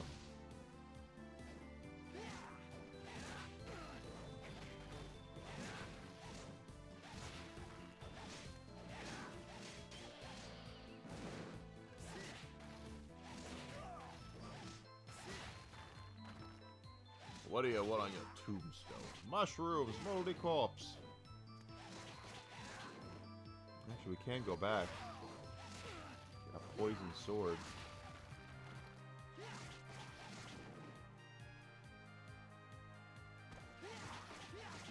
I don't know. I like the whip because the whip is it's got range. Got range, it does. So, any of you young folks out there who have never seen the movie Clue, or Cluedo to my European friends, everywhere else in the world, quite honestly, it's called Cluedo. Watch it. It's a great movie. It really is.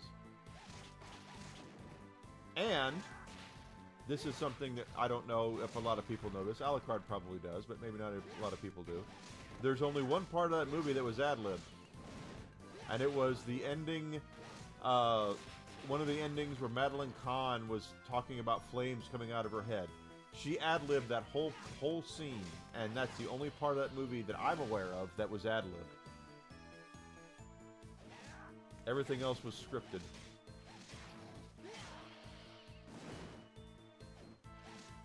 Because I'm the type of person, I like to know when I'm watching a comedy movie what is ad-libbed and what is not. Like, if you watch Monty Python movies, good luck finding out what's ad-libbed and what's not. Because so much of it is just them riffing off of each other.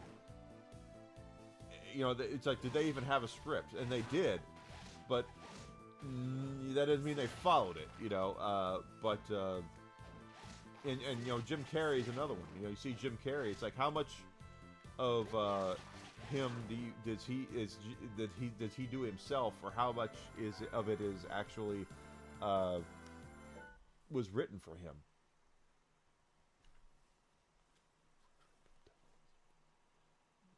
Rises, jump to where his belly is. I try, you know, I tried that and it damages me. So. Getting hit once is better than getting hit like 3 times. You're right, but if you run into an enemy, you get hit, you get hurt. Ooh, that hurt.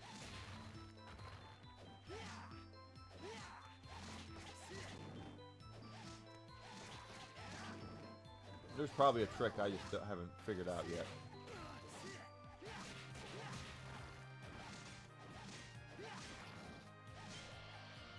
Let's try that out. Let's do this run right here, and then we'll go try that out. Because just because something might sound crazy doesn't mean it's actually crazy. What's crazy is doing the same thing over and over again and expecting different results. That's the definition of insanity.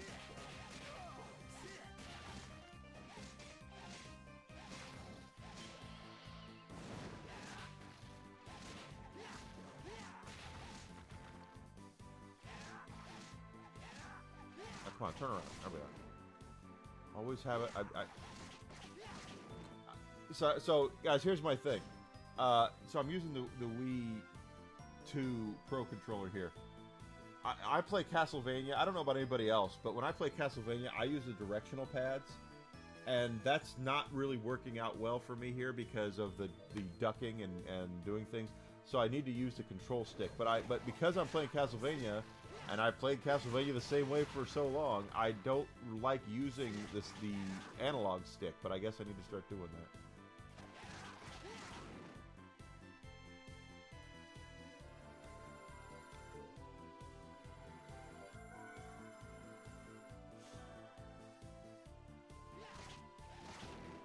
Let's go find out. He could be right. Probably right. He might have looked it up, but I haven't.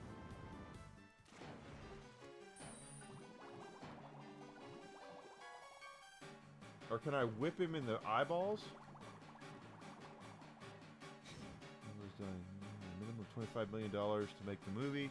You know, $25 million to market it. That's $50 million straight off. And then it's in theaters, take half of it. Yeah, that's true.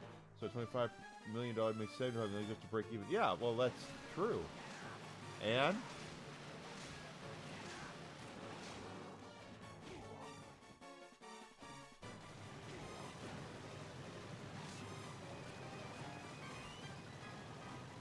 yeah, not working.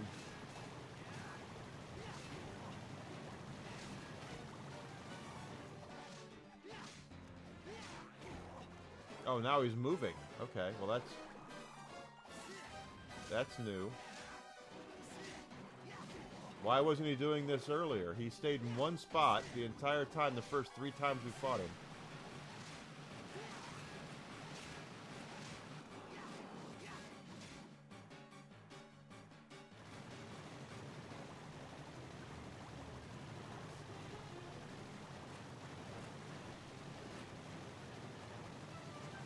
Okay, well that's alright.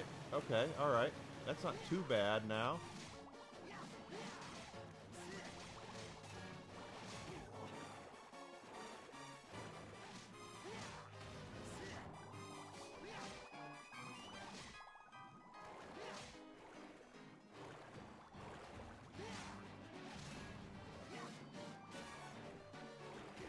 And we're gonna die here, but that gave me hope.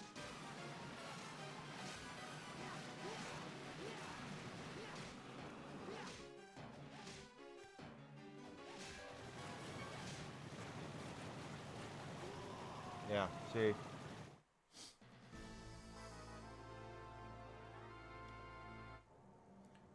Better movies, to be fair, and I really mean that. I'm being, with all due sincerity, I really mean this.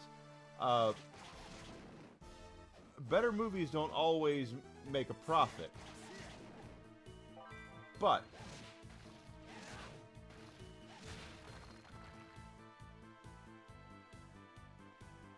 because I've seen plenty of movies that I liked quite a bit that lost money, and you saw them later on video. Here's a great example. Austin Powers won. Austin Powers, International Man of Mystery, lost money at the box office. Now I say it's a great film, I'm just saying that it lost money. But it did so well in video rentals when people actually realized after the fact, after they rented it from Blockbuster, holy shit, this movie's hilarious, they went ahead and they greenlit a sequel. So, just because a movie loses money at the box office doesn't mean it's bad. But the problem is that these days you have movies cost so much money to go see that people are much more careful with where they're spending their discretionary income. And I don't blame them for that at all.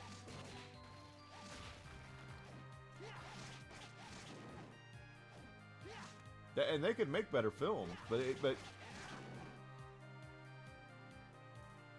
I think what's more than anything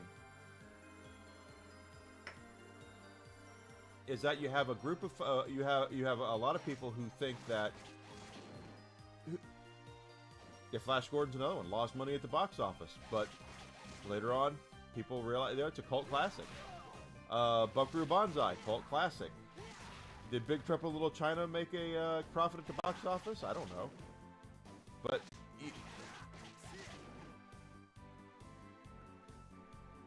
that's true, Grizzled. Desi and I went to go see a matinee of Mario Galaxy. First movie we've been to see in the theaters since Deadpool and Wolverine. We went to go see Mario Galaxy opening weekend. We went to see a matinee. Okay, we saw a matinee. And our tickets were $15 a pop. And then I got a soda pop on top of it, and the soda pop was $10. So it cost us $40. UHF is amazing. It cost us $40 for both of us to see a movie and have a drink while we watched it. If we would have gotten popcorn, it'd have been another $10.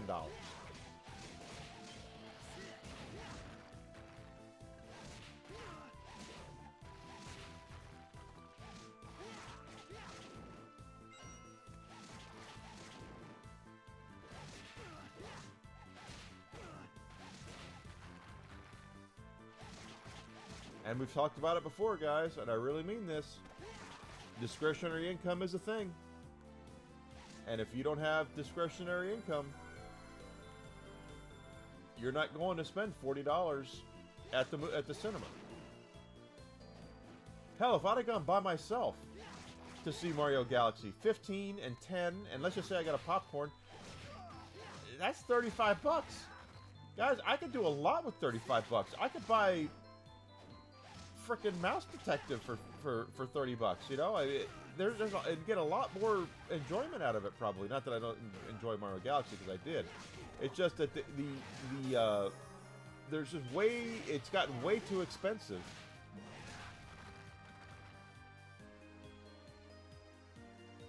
Did Masters of the Universe actually end up turning a profit? I'm dead serious when I ask this, because all I know is as a kid, I couldn't wait to see it, and when I saw it, I was disappointed.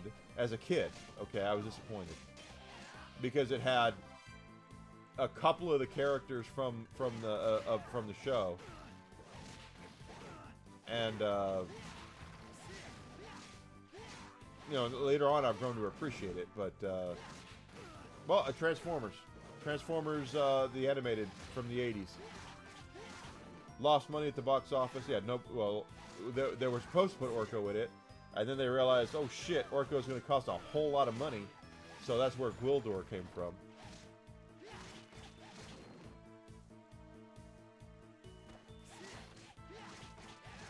Transformers 87, 87 is a, or is it 88? Whatever, the animated Transformers movie. Cult classic now. But as a kid, hell no. They killed off Optimus Prime. The father figure and hero to so many 80s kids was Optimus Prime. Boys and girls. And they killed him off in the first frickin' act of the movie. And the producers of the Mattel was like, well, we were just trying to introduce a new line of toys. We didn't know that people actually kids cared about the characters.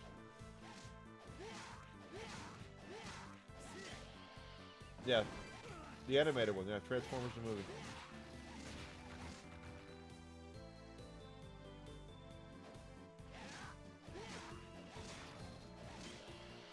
I didn't see it till years later. That's the thing, is that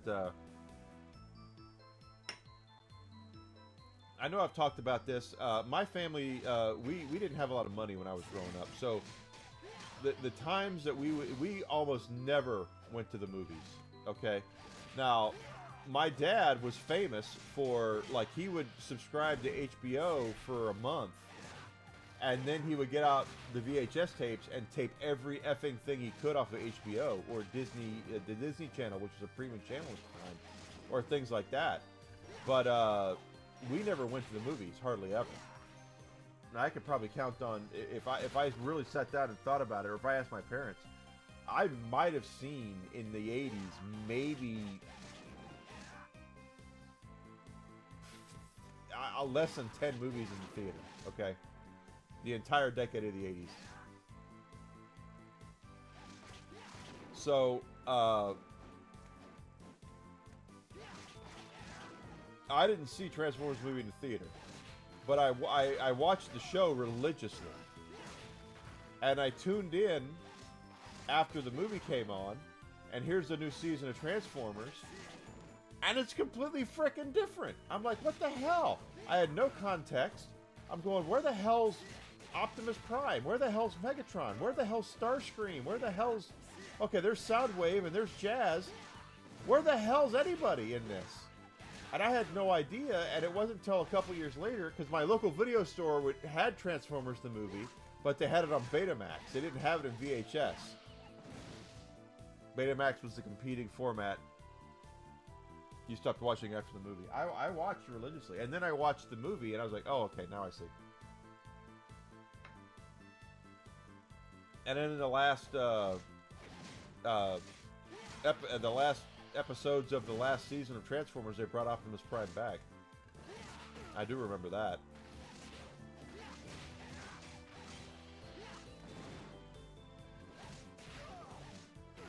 But Optimus Prime was a father figure to a lot of latchkey kids. So for those out there who are kind of wondering what I mean by that, latchkey kids were in the 80s what kids were called when both parents worked. So the kids would come home from school. This is why 80s kids are the way that we are, guys. You want to know why Gen X is the way we are? It's very simple. If both my parents did not work. I want to make this clear. I was not a latchkey kid. I was not a latchkey kid, but I knew a lot of latchkey kids. Latchkey meant that and what latchkey meant is that both parents were at work when the kid got home from school. So the kid would come home from school and get themselves a snack and do their homework and watch TV or start dinner or whatever before their parents walked in the door. That was a latchkey kid. And we're talking kids that were 10 years old and less at that point, okay? I mean, I was born in 1976. Yeah, Transformers, Silverhawks, Thundercats, He-Man, Voltron, G.I. Joe. Don't forget G.I. Joe.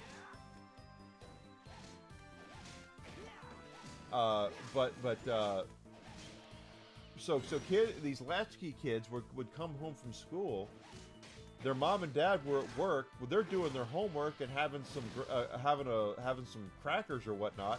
Turn on the TV and watch Transformers. Optimus Prime is their father figure at this point, because Optimus Prime he cared about the Autobots. He cared about all the Transformers, all the Autobots. He showed fatherly that he was basically the father. He wasn't the father, but he was acting like a father to the Autobots. So a lot of kids grew up in the 80s looking at Optimus Prime as a father figure. And here they go. They turn around and masked, absolutely masked. They turn around and they kill Optimus Prime in the movie. And the producers from Mattel were like, "Well, we just thought we were introducing a new toy line." They had no idea. And the funny thing is, this is the stupid thing about it. Here's the difference between the Japanese toy market, or what was the difference between the Japanese toy market and the American toy market, because we got a lot of toys from Japan in the 80s. In Japan, you could just stick out a robot that turns into a truck, and people would buy it. The kids would buy it because they were like, "Oh, I want to play with that. I want to play with that robot." They didn't need a backstory. They didn't need any sort of backstory to sell them on the fact that this is a huge freaking Mack truck that turns into a huge freaking robot. They thought that was awesome. Well, let's go sell some stuff off because of... Oh! Bunch of stats. What did that say?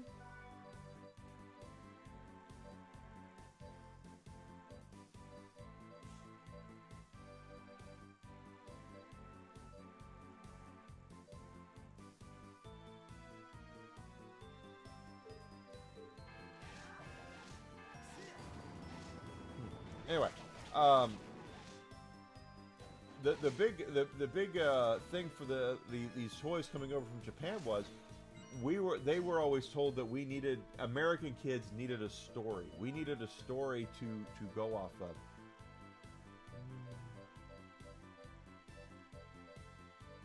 Who gives a shit? Robotech was Macross over in Japan. We got it as Robotech.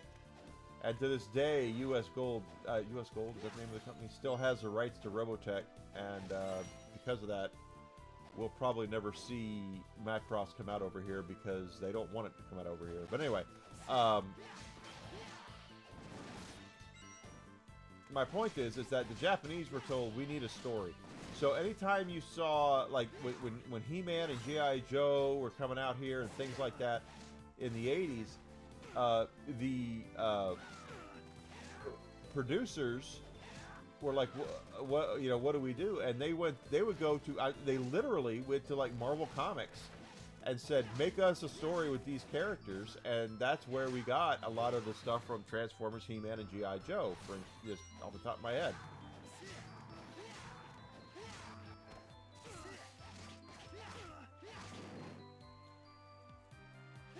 So, that was always a big thing. Optimus Prime, though, I mean, again, he was a father figure to so many kids, and they just killed him off. So anyway, my point was that to hear the people at Hasbro say, "Well, we just thought we were introducing a new line of toys," when they're the ones who went to frickin' Marvel Comics to say we need a story to sell these kids on these toys, is ludicrous to me. It's contradictory. It doesn't make any sense.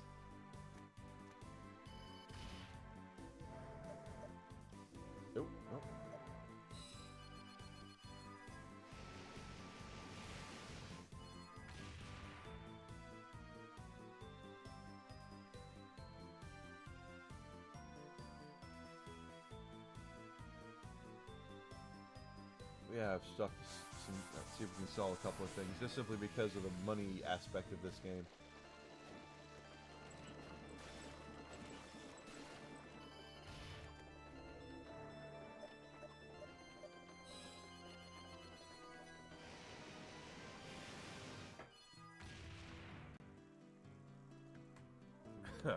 Anyway, you're correct, Rizzle, about Macross, but because of the way Macross came out over here in the 80s, 70s, and 80s, especially the 80s, guys, we got a lot of Japanese anime over here, but we didn't know it was anime. Flight of the Navigator. Ah, Paul Rubens was a navigator. It was the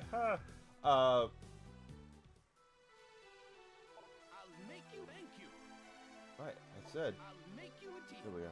What do we got here?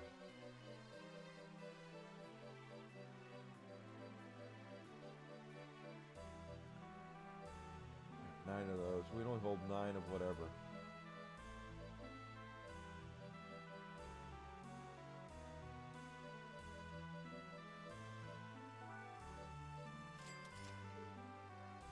Thank you. Yeah, I love Flight of the Navigator. I watched that like crazy when I was a kid. Castle Map 3, okay.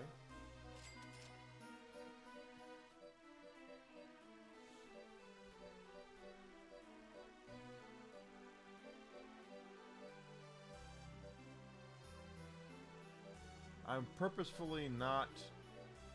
Well, I guess I should, now that I'm looking at it. Oxford's wingtips.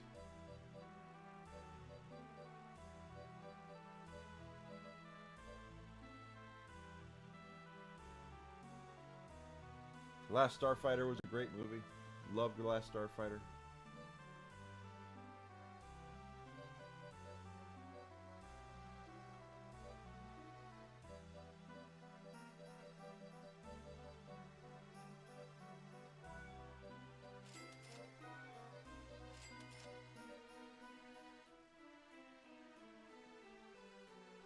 Thank you. Oh, Mac and me. Get that shit out of here. The Alucard pulled out Mac and me. What the hell, dude?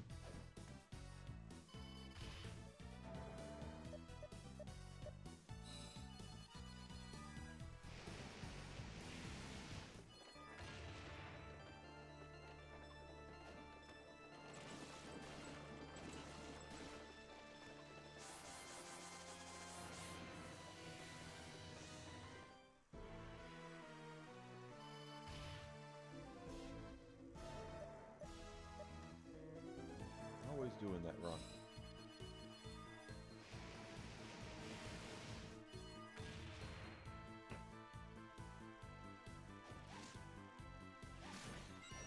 Compared to Mac and me, you got the Mac and me for. First of all, I hope you're talking about Flight of the Navigator. I didn't know they did a 4K release of Flight of the Navigator. But if not, you're talking. Did they actually seriously do a 4K release of Mac and Me? I mean, seriously, what the hell? Mac and Me gets a 4K release?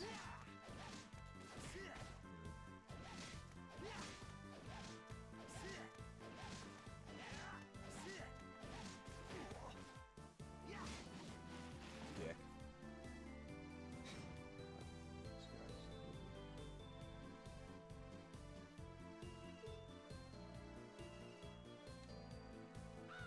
Super Fuzz. I remember Super Fuzz.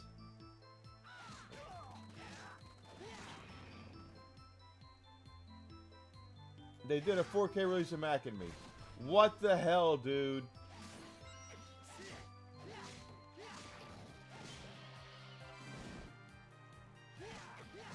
I mean, I'm by no means a film expert here, but I seem to remember Mac and Me being considered one of the worst movies ever made. And they put that in 4K.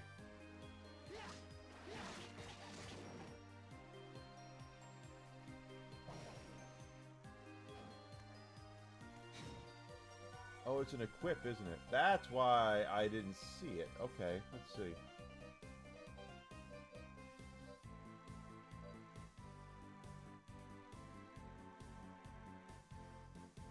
Okay, that's what it was.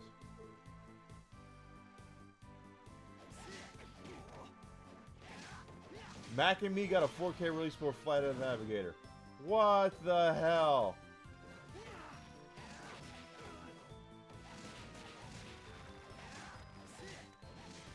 But then again, Sony thought Morbius, because people were talking about it online, thought Morbius needed another theatrical run, so I guess nothing surprises me anymore. Yeah, I can tell.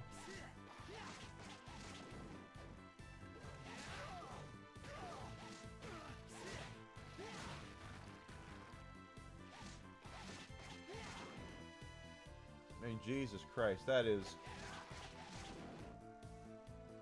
embarrassing.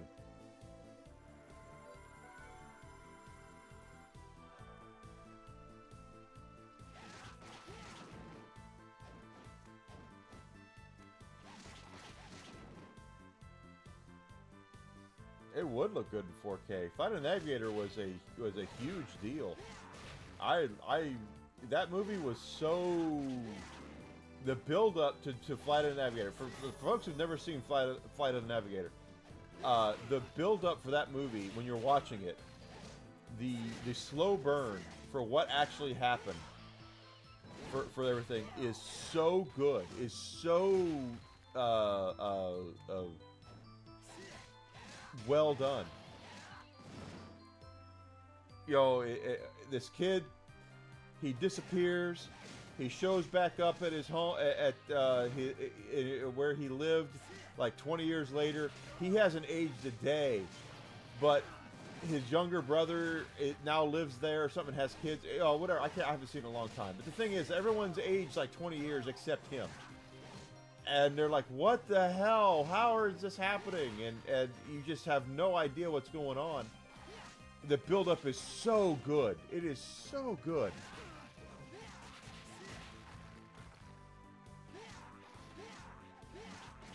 And then the spaceship was voiced by Paul Rubens, which is, I mean, you want to talk about getting yourself the right guy to be a wacky character. Get Pee Wee Herman to do it.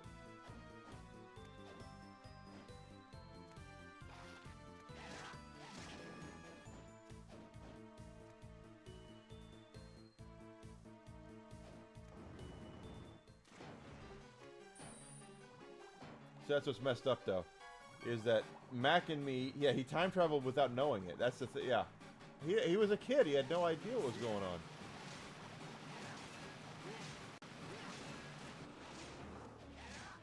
Okay, what are you doing? What are we doing here?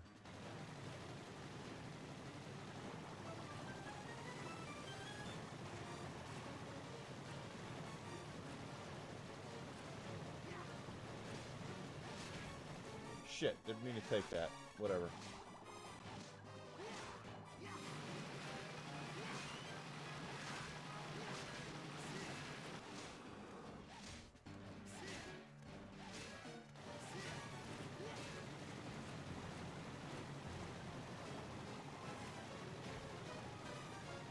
Okay, we'll just wait here for a second, I guess. Take a hit.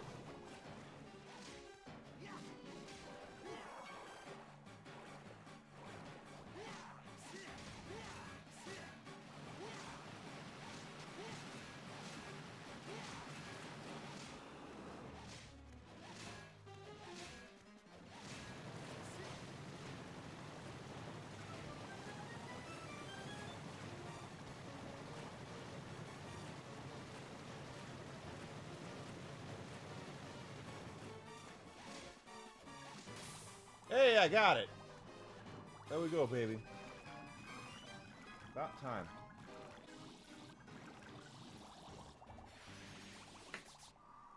I think you're 1,000% right, Alucard. I don't remember seeing any advertisement about him being in that movie. And that's what really pissed off Robin Williams, because when Robin Williams agreed to be the genie in Aladdin, he wanted a Paul Rubens deal. He did not want to be recognized as, even though it's, I mean, you hear Robin Williams, it's Robin frickin' Williams. You can't mistake him. Robin Williams was never accidentally not Robin Williams. He was always Robin Williams. But he went through Aladdin saying, I don't want to be the cornerstone of this movie. I'm here to be a voice actor. The story, the characters, you know, that all needs to be at the forefront. Don't put me as the marketing here. And that's exactly what Disney did. And Disney did the same thing. And the thing is that with Paul Rubens, it was also a Disney production. They honored what Paul Rubens asked.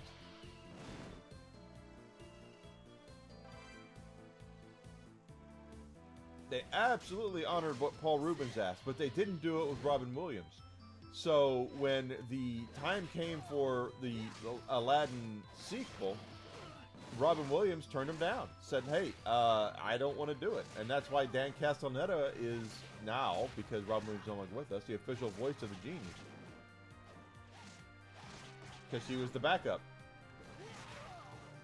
And when you sign a Disney voice acting contract, you have the right of first refusal. So legally, every time they had the Genie come out, they wanted to. We're gonna level up here again. They wanted to make sure that they offered it. They had to offer it to Robin Williams first, and he would turn it down. He returned for Aladdin 3, I think, but the TV show he didn't. And obviously in Kingdom Hearts he didn't return either. Which also confuses me, because you'd think if Robin Williams would have wanted to be in anything, it would have been a video game. Since his daughter's name is Zelda. And yeah, he did get the name from Legend of Zelda. Robin Williams was a huge geek.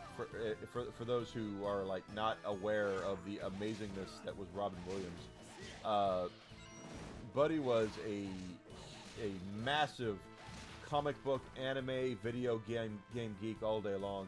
It is so sad we lost him when we did.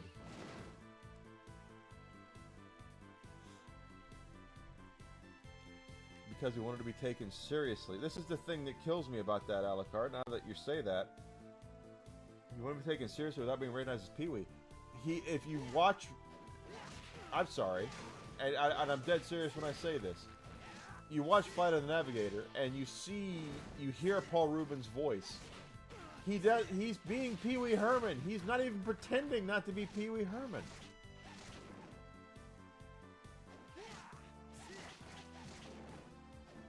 Yeah, he was in Blues Brothers, wasn't he?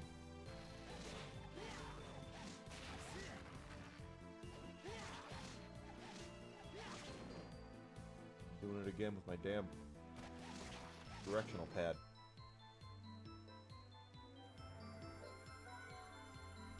The whole thing is that when they cast Williams as a Genie, and again, here we are again, we're talking about, you know, Robin Williams not acting like Robin Williams.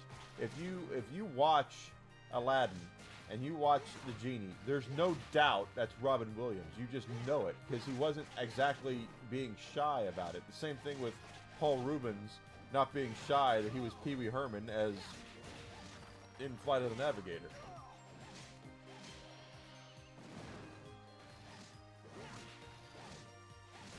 But the point is that when it came to Aladdin, Robin Williams did not want to be the cornerstone of the Disney marketing. And when he signed on to do it, that's what they want him to do. And Disney ignored it and made him not just the cornerstone, the focal point of the marketing. All the trailers on TV were like Robin Williams as a Genie, and they would show shots of him in the voice booth voicing the Genie and things like that. I fully remember seeing shit like that. It might not have been during the theatrical release, but I just remember seeing that they were like, this is Robin frickin' Williams, bitch. And that's exactly what he didn't want. He wanted the Paul Rubens treatment. He wanted the thing where it's like, yeah, I'm in the movie, but I don't want people to go see it because of me. I want them to go see it because of the fact it's a Disney animated movie. And it pissed off Robin. Shape-shifting spell that turns the caster into a frog. Okay, well that makes more sense. I don't want to fast travel back. I want to go back and whip my way through everything.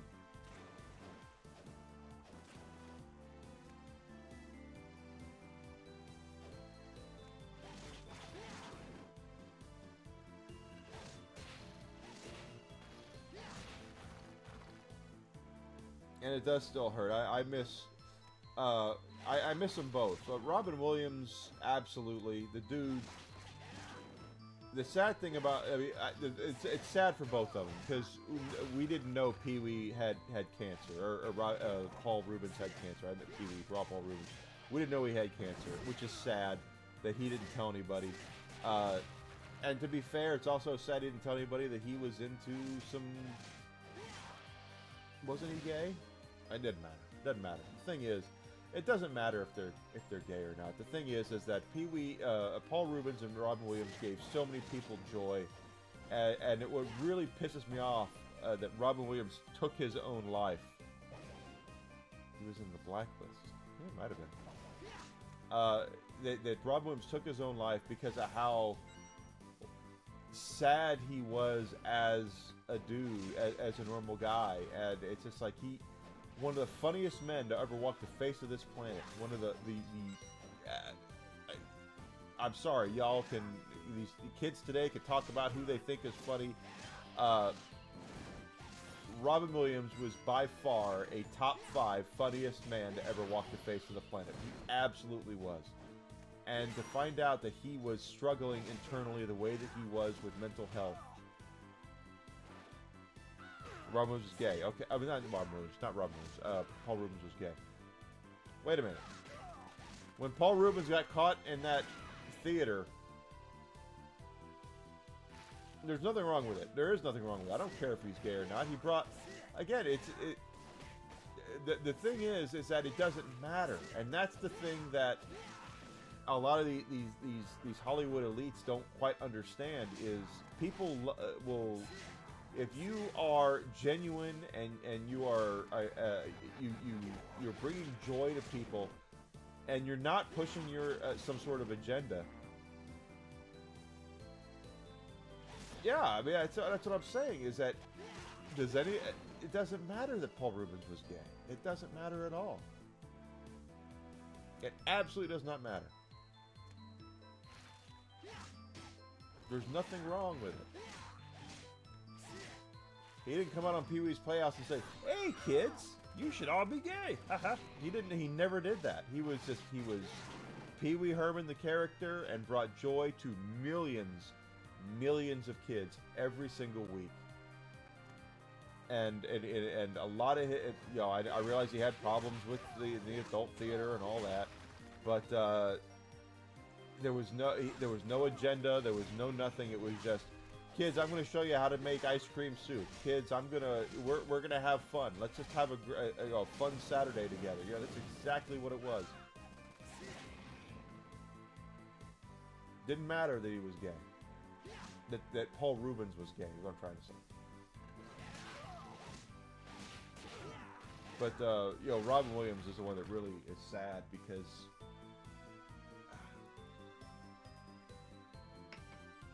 you know, I've struggled a lot over the years with mental health.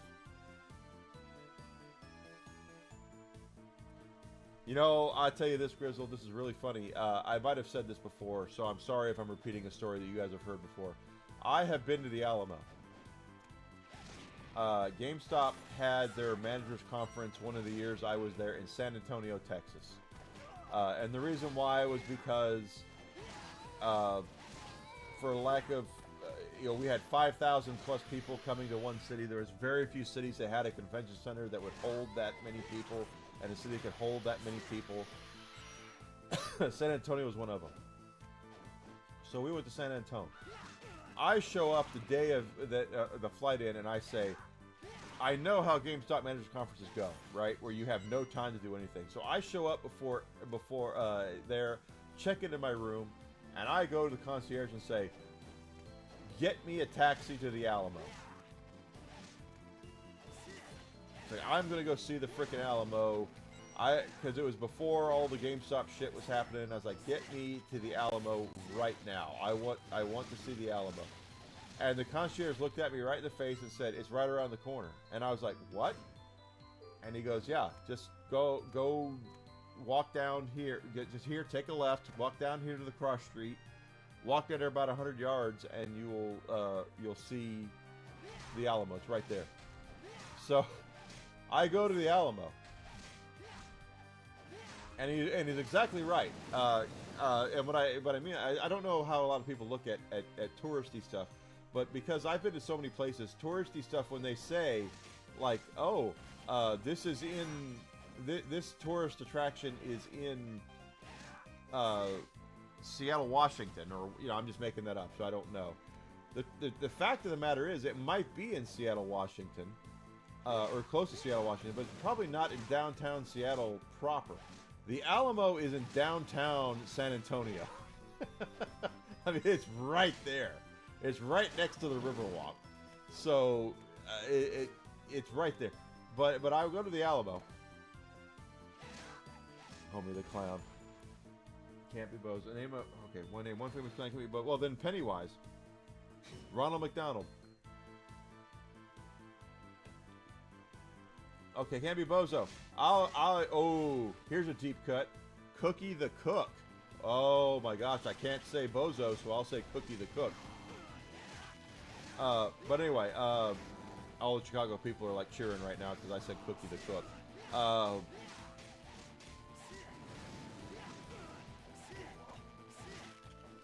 In the Bozo show, Bozo was the world's most famous clown. Cookie the Cook was the cook for the circus, Bozo's Circus. Couldn't stand the fact that he was not as famous as Bozo. So when he says you can't name a famous clown and it can't be Bozo, I named Cookie the Cook. So that's actually that's a deep cut. Anyway, what was I talking about? This is why I should not be drinking on stream, because I don't remember.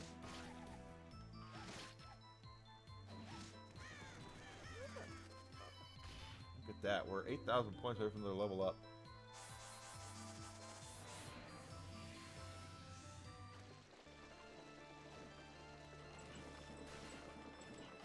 Ronald McDonald, my friend. Well, I guess I would say Ronald McDonald's probably the world's most famous clown now. Oh, wait, no, actually. No, the Alamo. Okay, yeah, you're right. Thank you, Grizzle. So I go to the Alamo. And I'm in the Alamo, and of course it's awesome. I mean, it's a really cool thing. But I'm there. You're back. Done that. Poison versus poison. Okay. This is your training. 3 none items. Okay. This is your training. I'm counting on you. That's easy enough.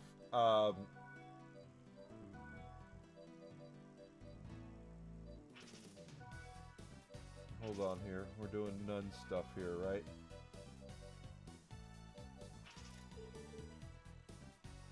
You're back. Excellent. Excellent. This is your training. So I go into the Alamo, and I'm there, and I am Ruby, right? Yeah. And my dad's a big history buff. I love my dad, and I love history too. But my dad's a big history buff. And give me those succubus boots, bitch. So I'm there, and I'm taking pictures. I have my iPhone on me, right? So I have my phone, and I'm taking pictures of things at the Alamo, and basically a retired Make you a team. Texas Ranger came over and like waved his finger at me and told me, no, you can't do that. Dude weighed, he had to weigh 300 plus pounds. I'm not making fun of the dude at all. I'm really not. But he is a big dude, and he was like, no, you can't do that. So I made a joke that Diamond Tiara, 18,000. Screw that for now. So I made the joke that I was in the Thank you.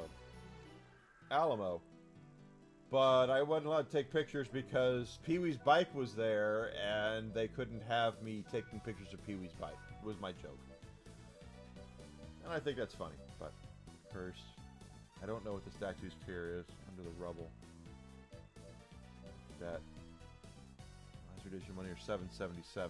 That is not going to be that difficult. More annoying than difficult. Go reduce your MP and come back. Okay. Well. You're back. I did reduce my MP. I don't even know what that means. Okay, whatever. Yeah, so anyway, that was the funny story is that I actually put out, I said, oh gosh, here I am. I think I put it on Facebook. Here I was, there I am. I was going there and damn it, they wouldn't let me because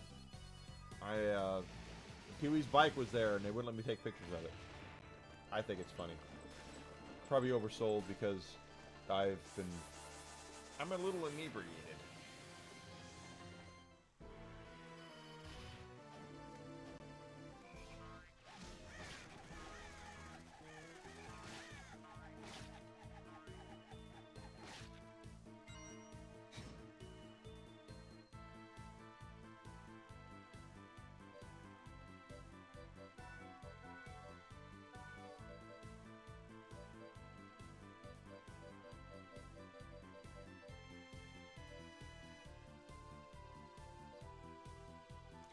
Okay, I know what to do here.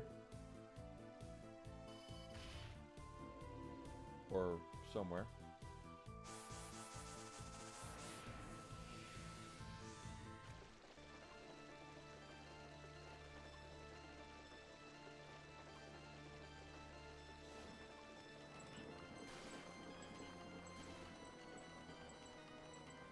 But that was my Alamo story that now kind of fell flat. The overweight Texas Ranger was like, no, you can't go, you can't. No, we're not doing the Alamo. You can't take pictures at the Alamo. And of course I'm sitting there going, well, who cares? You know, I mean, people are going to take pictures, but he was, you cannot take pictures in the Alamo. How dare you take pictures at the Alamo? How dare you, sir? I swear to God. You cannot.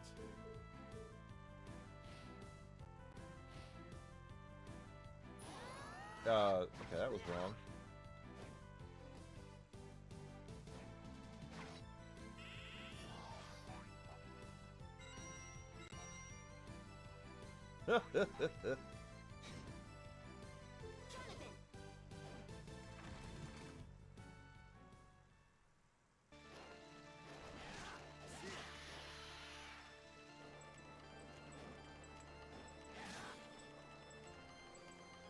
Ba-da-ba-ba-ba.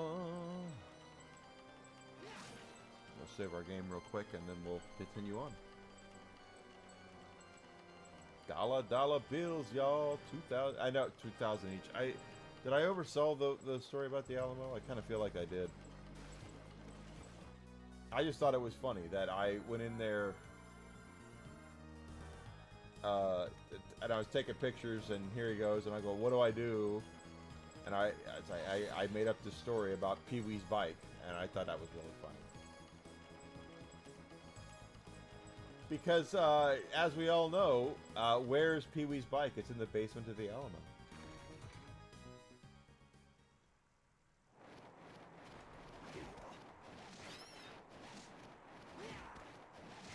Wow, I'm getting my ass kicked.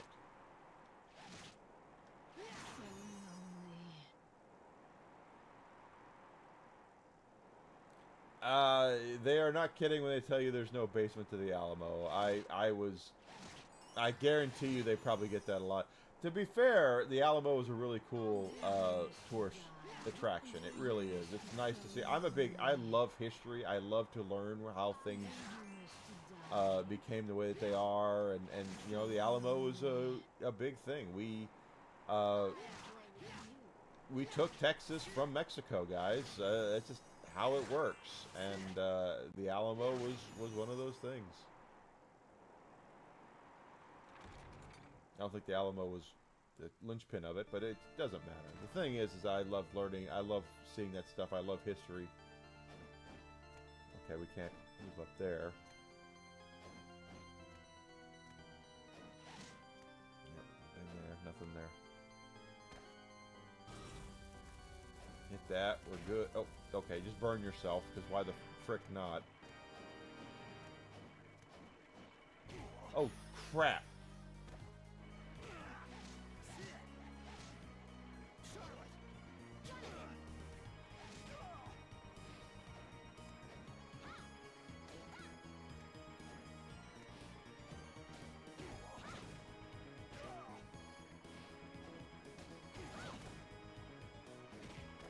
Just kill me. Whatever that's supposed to be, I can't do it.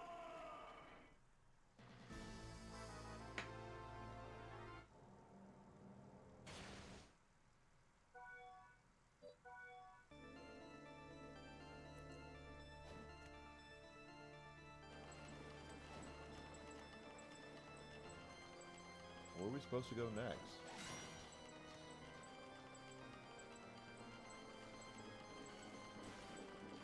I don't have any of the familiars that are needed for other things. That's kind of weird.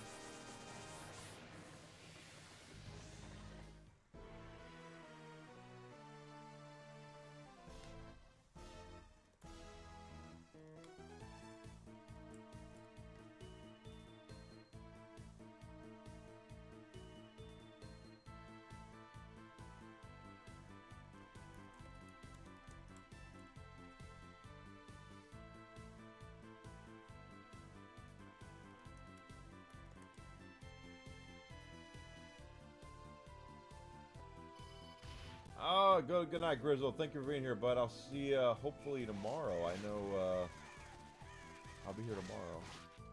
What time is it? Oh my gosh, it's 9:30. It's 10:30 for him. He's tired. Grizzle's got to rest.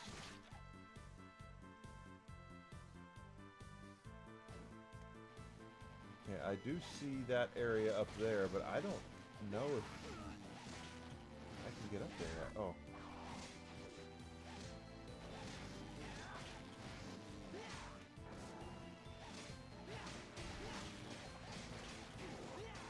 Yeah, I took that hit. I didn't need to, but I still took it.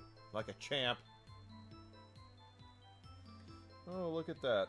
My first Twitch bot today. Oh, I've had several, but they are apparently suspended accounts. So, I mean, here we are.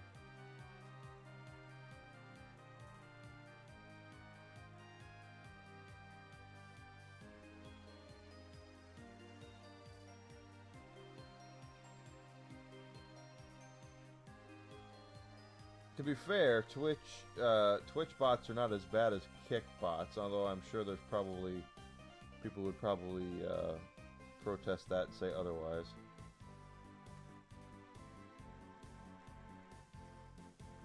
There we are. Might be 7:30 p.m. for you. Damn. Well, that's right. You're in California, so. Why are you still awake? Shouldn't you? You have to work tomorrow, don't you? I mean, I'm not complaining. You're here for me, dude. I appreciate that. But I don't want you to be like dead dog tired at your job tomorrow either. Sleepy Alucard on a forklift, or whatever those things that they use are called at Amazon are. I don't want that.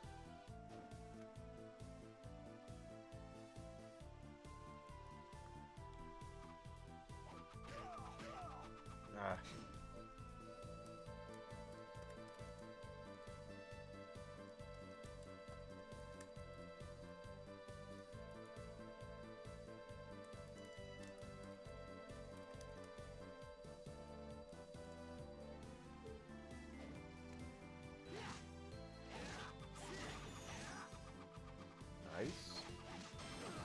You were asleep earlier. Okay, well, as long as you're alright, dude. I don't want you... I mean, here I am, like...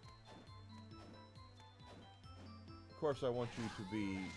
I love that you're here. I do. I absolutely love it. But I also... You're my friend, and I want to make sure that you're alright for work tomorrow. Or later today for you.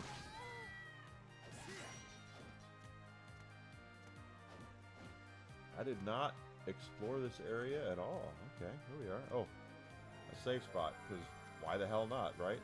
And here we are. I'm at 460%.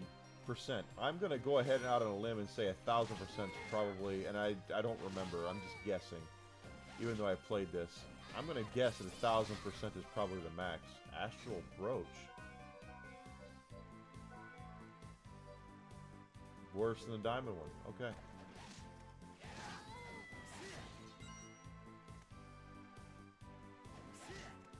I'll be asleep in a bit. Although I want to take a shower tonight too, so I can properly, you know, shave and unwind. I don't know about anybody else. I am very much I love taking hot baths and showers, but I also feel like I have to solve all the world's problems while in the shower, or my problems anyway, and that tends to be a problem in and of itself.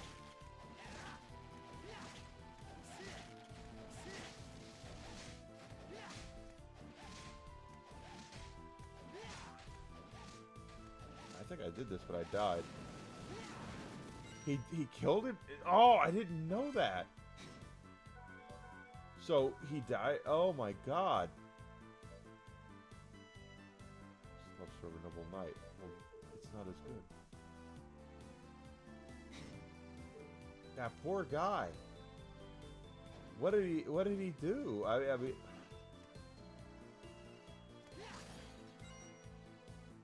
mean, don't get me wrong.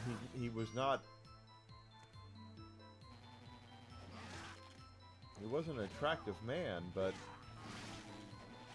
guys, often guys and gals out there who are thinking of that kind of thing, believe me, it's easy. I would be a liar if I told you I've never wondered how life would be better for the people that I love if I wasn't around. That doesn't mean I want to off myself, and you know, offing yourself is never the answer. Please, never do that.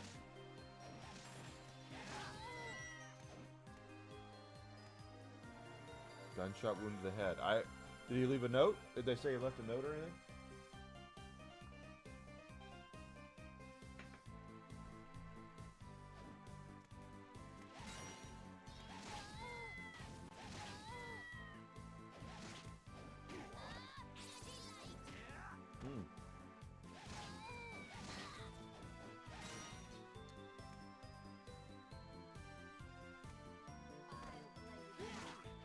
That's just horrible.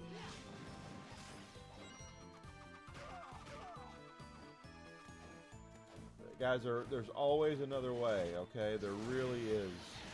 If you need help, get help. There's no weakness in asking for help. I am a Gen Xer. I was brought up to believe that men never show emotion, that we just are stoic. We cannot show emotion. We are meant to not show emotion at all. And yeah, sometimes we need help. You know, we're no different than anybody else. Just because you're a man doesn't mean you can't ask for or expect help when you need it, you know. Here's somebody saying what happened, but it looks like what. Okay, oh well, whenever there's something like that, yeah, there's always a possibility of foul play. So that part I understand and get. I'm looking at the map and this thing's still popping up on me.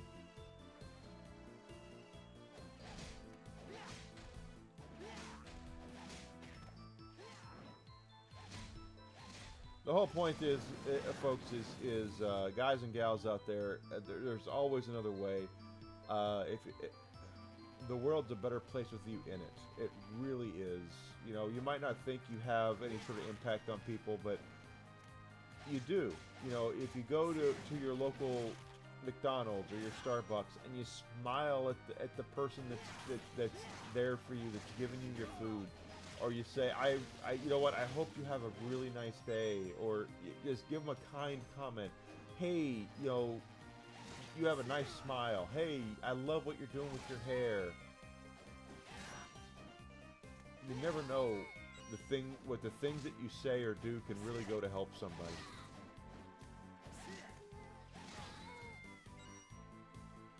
So the truth is that it doesn't come down to you being nice to the people that you know and being supportive of people you know. Try doing it to people that you don't know. That's the hard part. That's the thing. And start with the people who are handling your food. By the way, that's a good rule of thumb to have, just for survival purposes.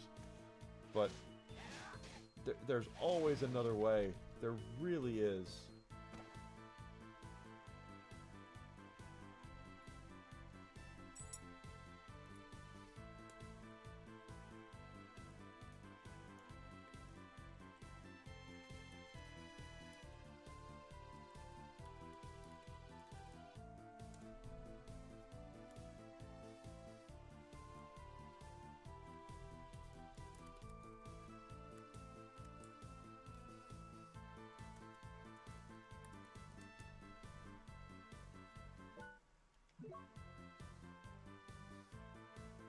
So, I mean, if you're having a hard time, but we all have hard times. Guys, I had a hard time a couple of nights ago. And it was stupid what I was upset about. But, you know, it happens to the best of us. It happens to all of us. But please, never think for 1 second that the world's better off without you in it. It's not. How will you know?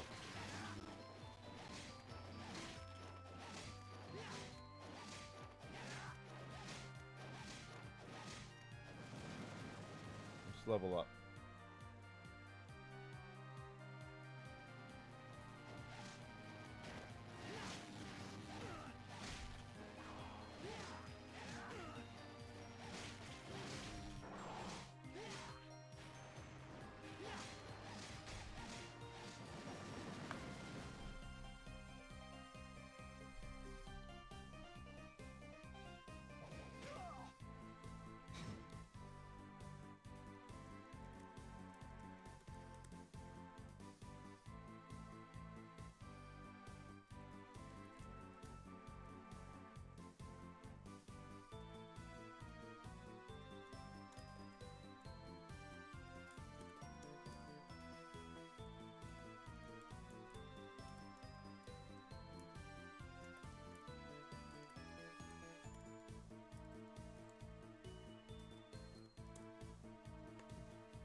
Yeah, I mean, we all do.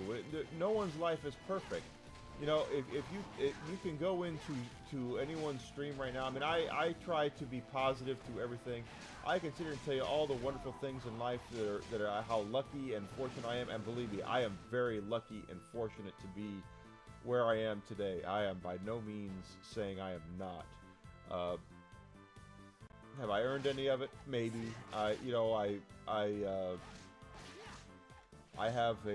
I'm very fortunate to have a successful and wonderful lady who loves and cares about me 100%, and I love and care about her 100% as well.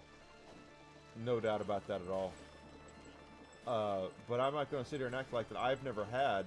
Even to this day, I still have second thoughts about who I am, choices that I've made, because that's just how I am. And yeah, there have been times where I've wondered, would Desi be better off if I wasn't here?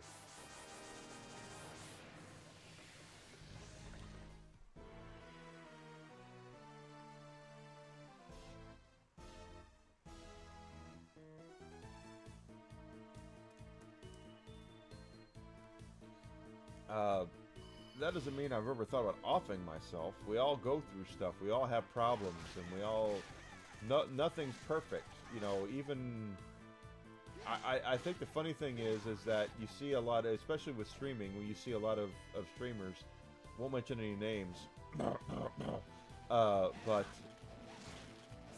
who will go through this thing where they act like that they feel like they're subjugated or whatever because of their gender or who they are, and the fact of the matter is that it's just not how it is at all.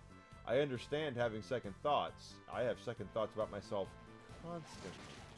To this day, I have thought, I will leave my stream today and go, oh my god, am I really, what the hell? You know, it's just how it is, but that doesn't mean I want to self-delete. Absolutely not. Now you're kind, Alucard. You're kind. Desi puts up with a lot with me, and she will tell you, she's told me, if Desi were to talk to you right now, she would say that I put up with her shit, and truth is that we put up with each other's shit.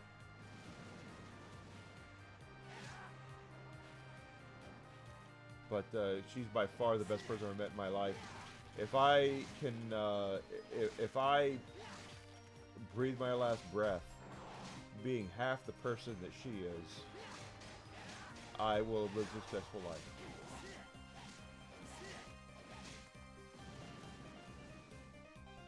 $100%.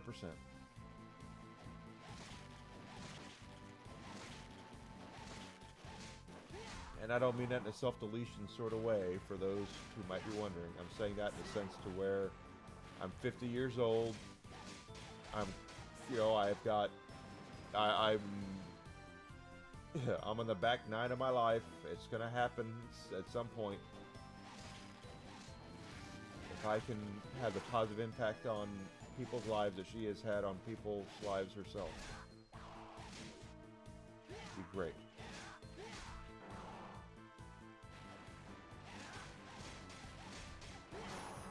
There we go. Level up, bitch.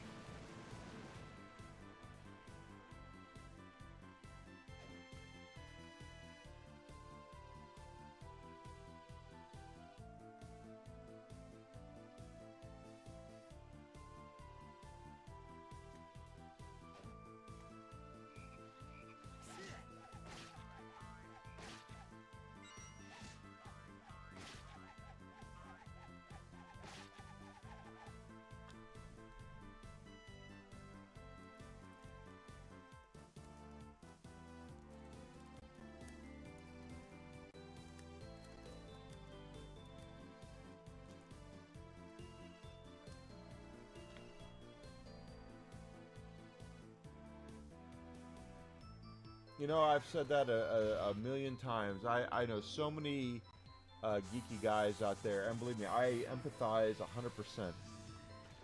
I have said this a million times. I'll say it a million times more.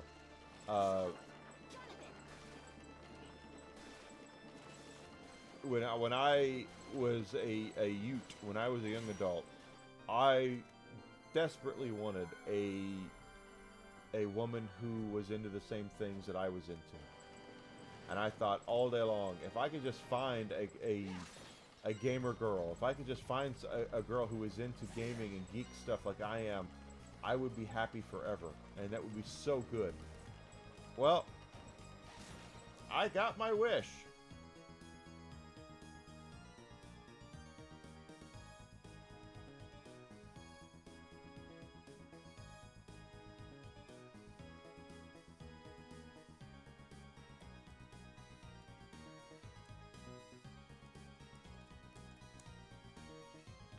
And, yeah, because I'm there for her and she'll be there for me. I believe so.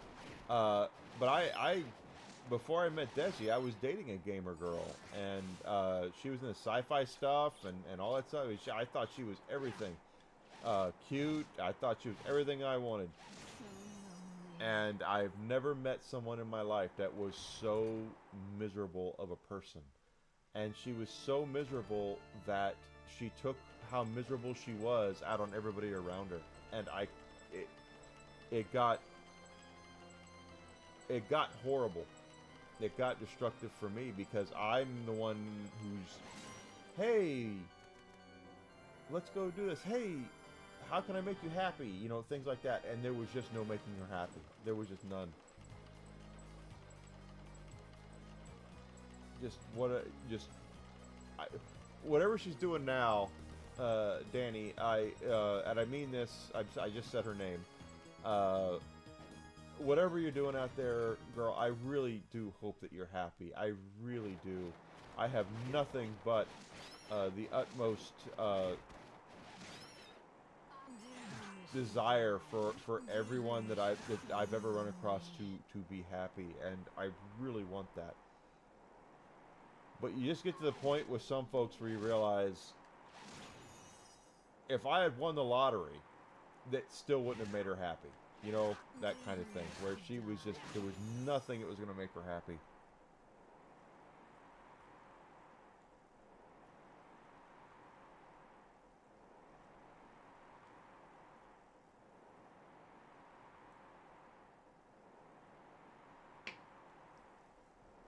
And I just, again, if she were to, we broke up, and I started dating Desi, and something like 6 months after we broke up, she sent me a text and said, "Hey, have you seen this movie?" And I said, "Yep, I have." And that's the last I ever heard from her. I could probably sure I could text her right now and she'd probably answer, or at least, you know, whatever. But I'm just not that kind of guy. But holy crap. I don't know if anyone else has been in a situation like that, that no matter what they do, no matter what they say, no matter... Oh. Charlotte. Hold on. No. That's also not what I wanted.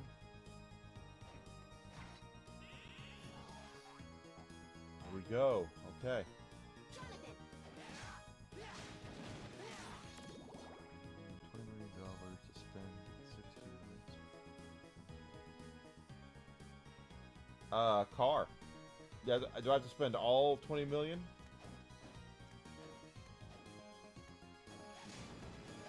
We'll start with a car.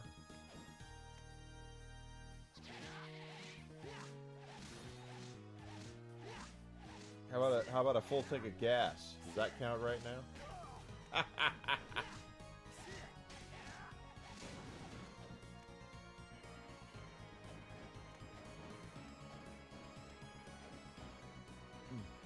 Okay, saw that. Oh, you bitch.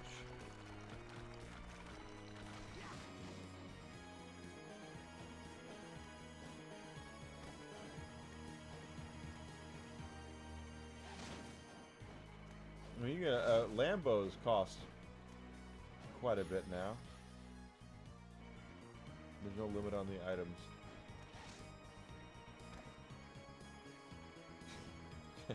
But I have to spend all 20 million? Is that what you're saying?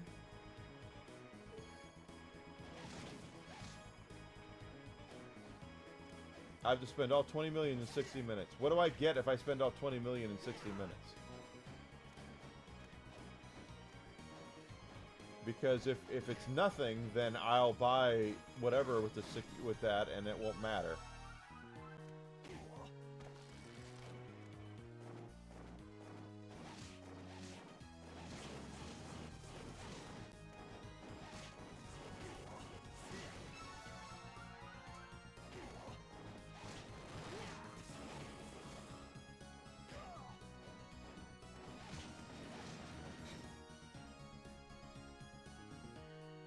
One was forbidden item. Oh, okay. You know what? I have $20 million I can spend in 60 minutes, and I can't buy a house, home, plant, or yacht, or stocks, or a car. What do you buy? I'll buy a minority stake in a professional football team.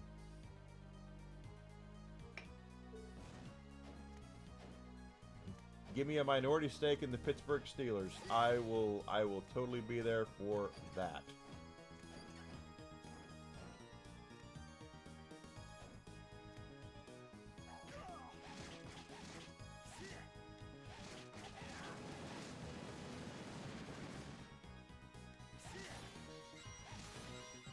I would love to know what else what I would get for spending it, though. That's the whole thing. I didn't say stocks. I said a stake. You can't buy stocks in a professional football team. The Dallas Cowboys don't have professional stocks. You have stocks.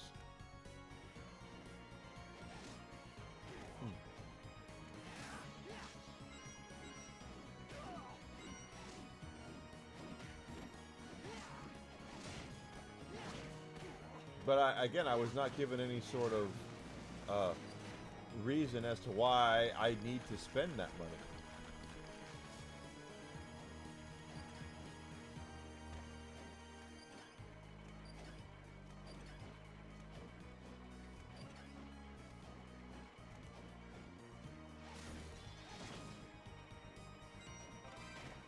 Medusa Whip. That's a new one.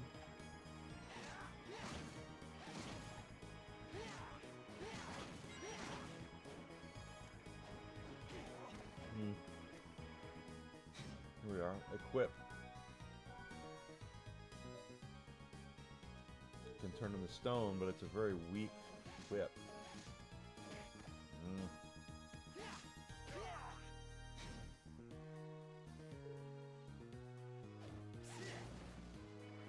Yeah, truth is, I'd probably, with all due seriousness, I would invest it in my streaming. I really would. I would buy marketing. I would make sure I had a studio where I could have the very best production values and all that.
I don't know if I'd start a game studio. Not at this point.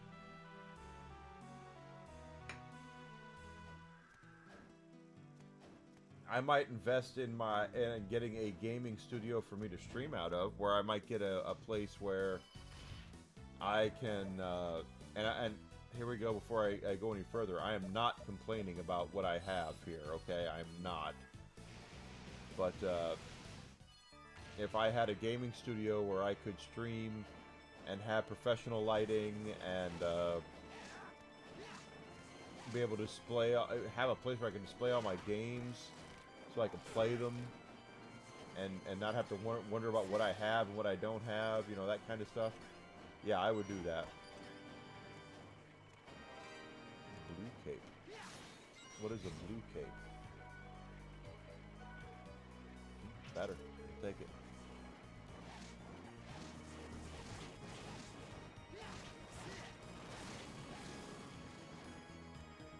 I don't know if anybody want to see. I don't. I mean, I have ideas, but I don't know if my ideas are great ideas.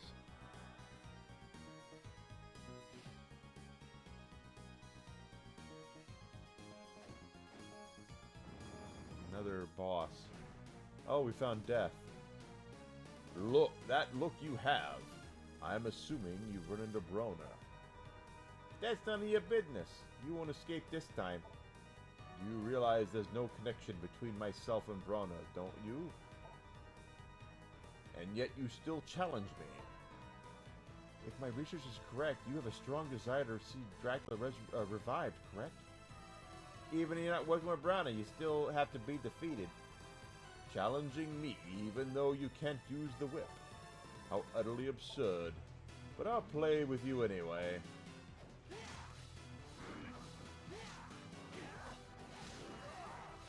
I have a feeling I am way too weak to do this, but we'll see. What the hell is this shit?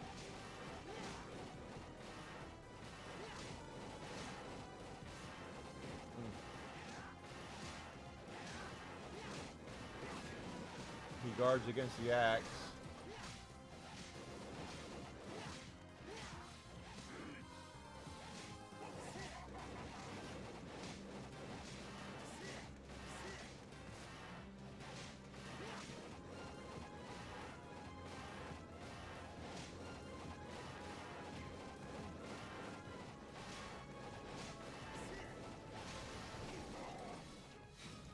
Hold on. What did you say there? Let me look this up.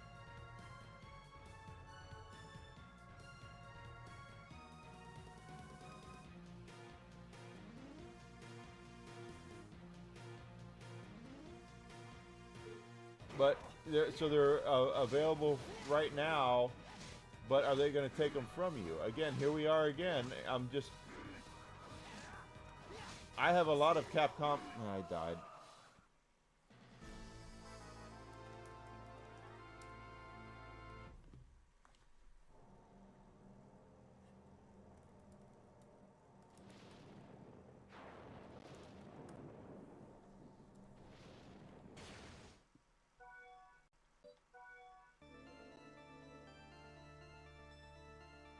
Because they're going to release a Neo Geo console out there for $2 quadrillion and expect people to buy it.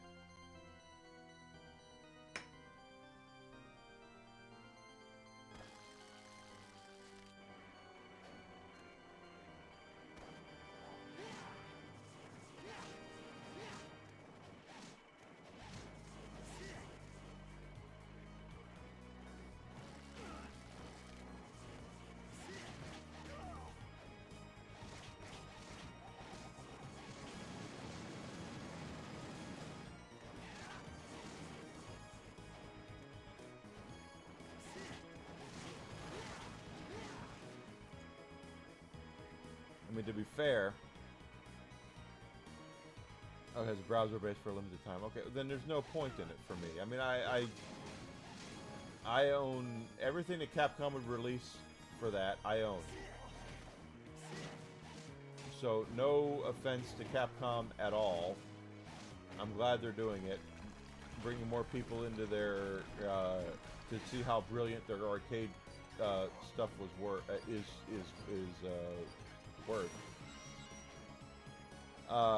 That being said,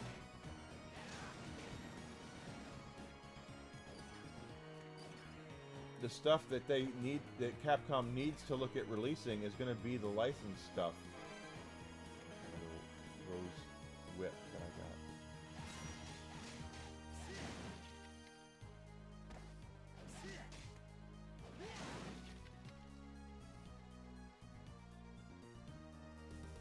It is too expensive. At the most that should cost is $100 for the console. Then you want to make it backwards compatible with SNK stuff, with the Neo Geo stuff. I'm cool with that. Absolutely, I think that's great. But if you're gonna charge that much,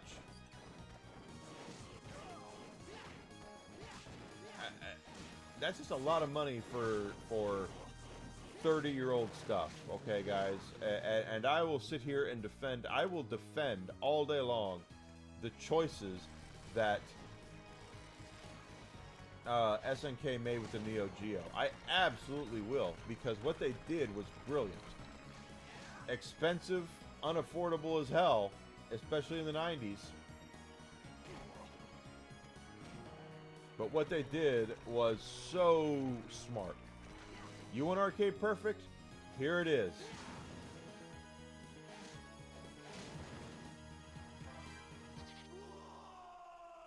dick.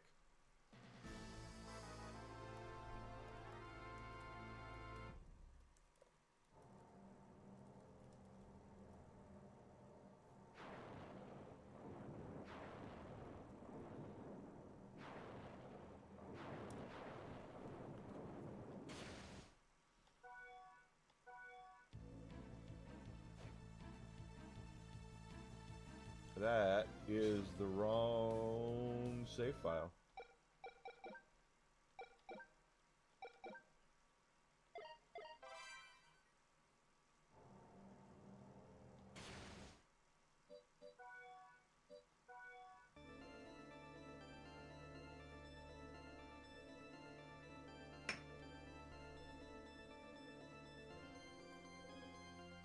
Okay, here we are. I mean, I feel like we should be able to take death.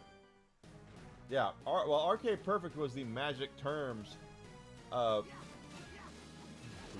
can't use the axe on him. Let's try her.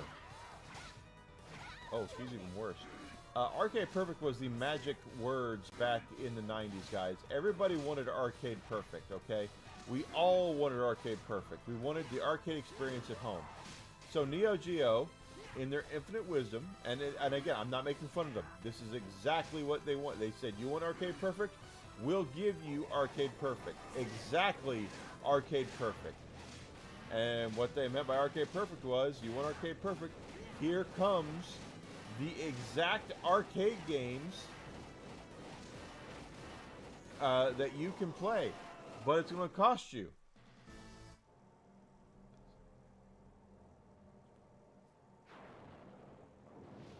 Really, it's selling that well. I'm kind of shocked, because I think 250 is too expensive. Because again, we're talking about 30-year-old technology, guys. 30-plus-year-old tech. And I've talked about it before, but for those who don't know, SNK was so smart because we all wanted Arcade Perfect. Arcade Perfect was so hard to get in the 90s. Even the versions of Mortal Kombat and Street Fighter and these games we got that we want Arcade Perfect. Yeah, we do. They were not Arcade Perfect. You know, the SNES version of Street Fighter 2 is really good, but it is not Arcade Perfect. And we wanted Arcade Perfect. So SNK goes, you want Arcade Perfect? Here's Arcade Perfect. We're going to sell you a console for $600 or whatever it was, and the games are going to cost you $500 each, because these are the exact games we're selling to your local arcades and grocery stores and everything else. It's the exact same game. So you want Arcade Perfect? We're giving you Arcade Perfect. But for Arcade Perfect, you got to pay for it.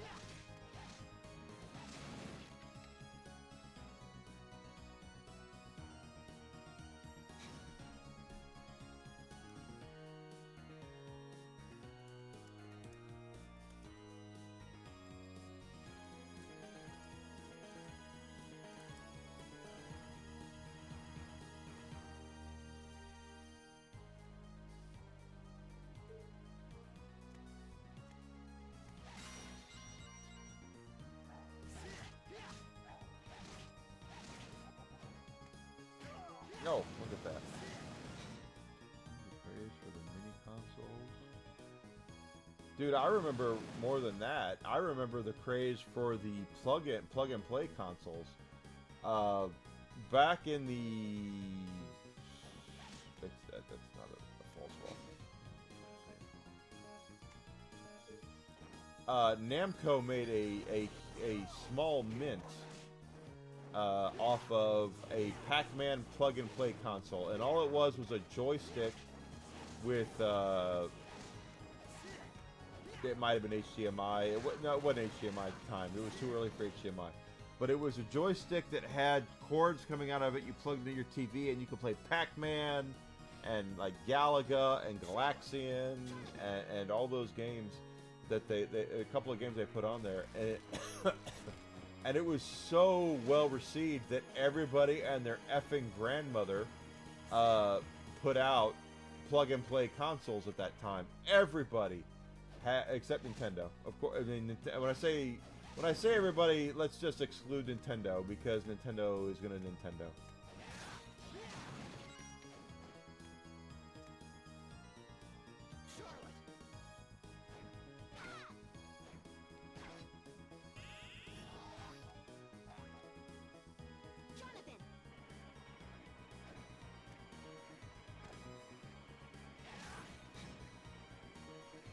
Plug-and-play Genesis console around batteries. I got a plug-and-play that was a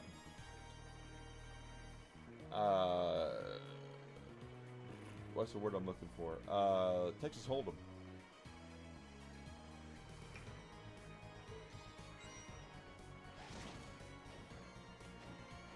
But I remember, I worked at, guys, for those who don't remember, I did work at GameStop for 10 years. The plug-and-play thing was a huge deal for a couple of years after Namco hit, and I want to say Namco was the first one that hit really big with it because of Pac-Man, because who doesn't love frickin' Pac-Man? After Namco hits big, everybody else kind of jumps in and goes, except Nintendo, and goes, well, then here's this, and here's that, and you could just, they were plug-and-play for everything, and then they got to original games, which kind of, it killed the whole thing. Because you were like, you want Star Wars games? Here's Star Wars. And you go, but these aren't Star Wars games. What are these? No one knows.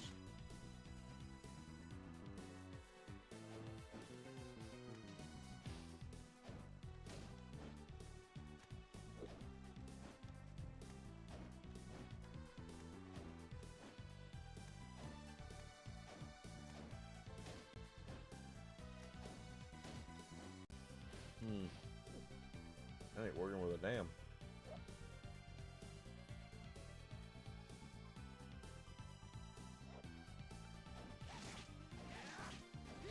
You know, I kind of want a Turbo Graphics. But to be fair, I have the hiccups now. What's on the Turbo Graphics that's really that great? There's not a lot, is what I'm trying to say. I am completely at a loss right now.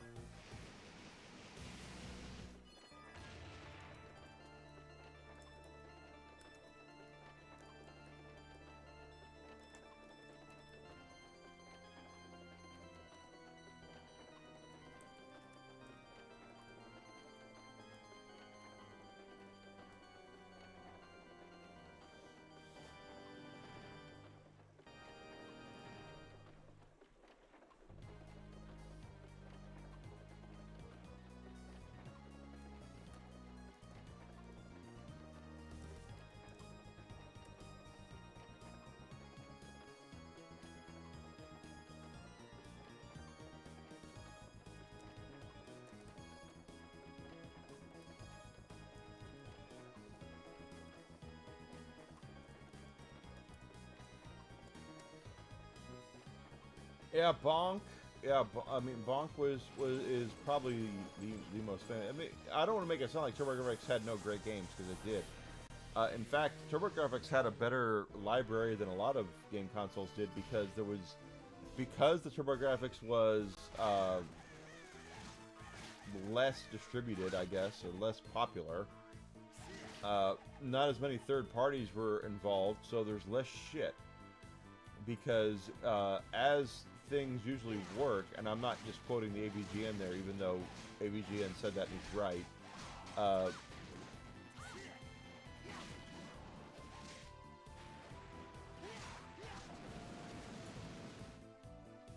What am I doing here? Just go over there and do your frickin' thing.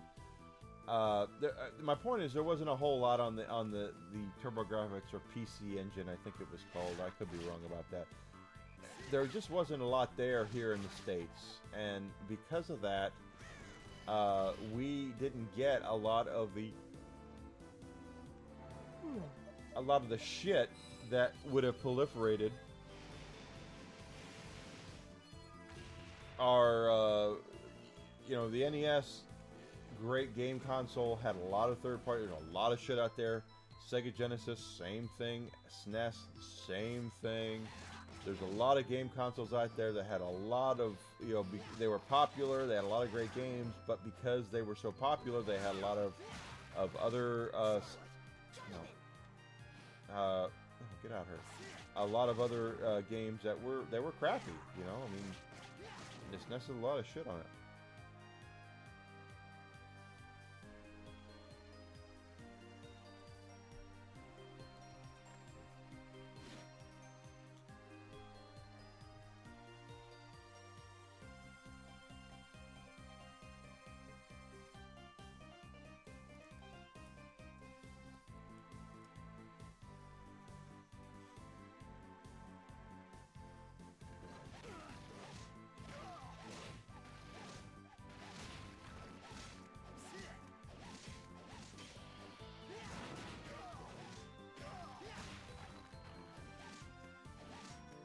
Trying to level up. Death was well above where we are right now. But Bonk, Alucard is right. Bonk was basically the Mario of the TurboGrafx.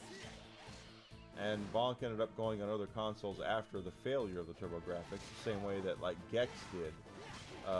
Gex was the mascot for the Panasonic 3DO, and the second that Panasonic... And I was there for this. The 3DO, again, technologically was a great console, but it cost so much that so few people could afford it. And then,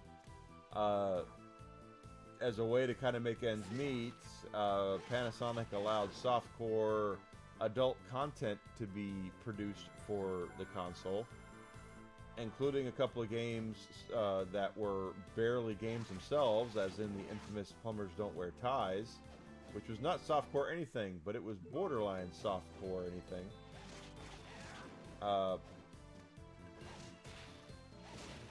No offense to anyone who was in a production of Plumbers Don't Wear Ties, but it's barely a game.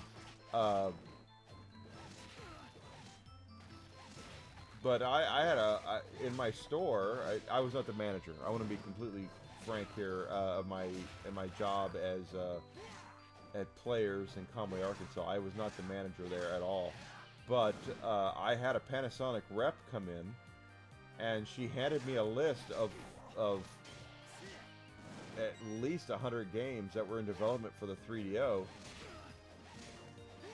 And then the PlayStation happened, and I never saw her again. She was gone. That was it.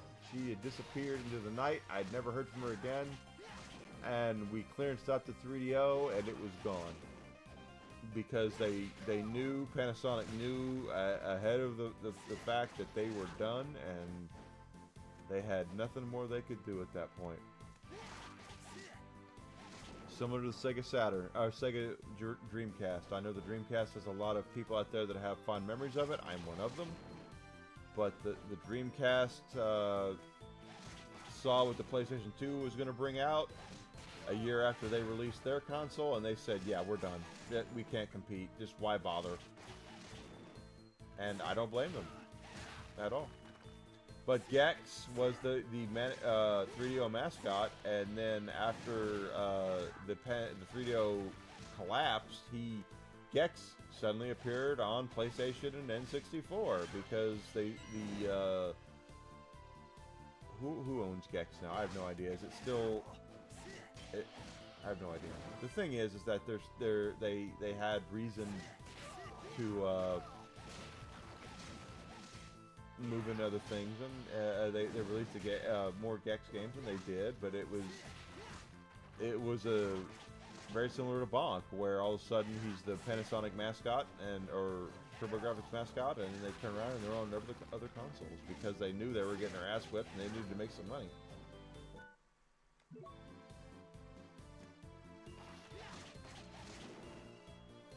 Let's go for another 15 minutes or so, and then we'll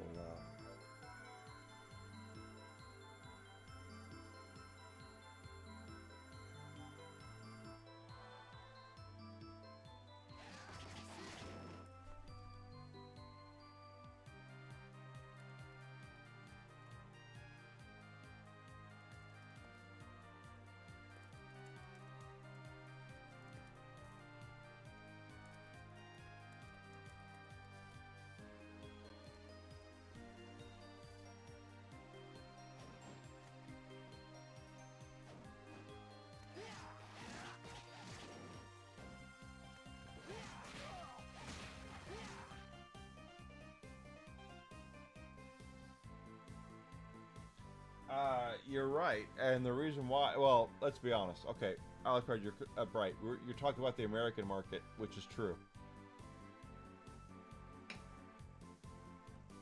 The North American market, 100%.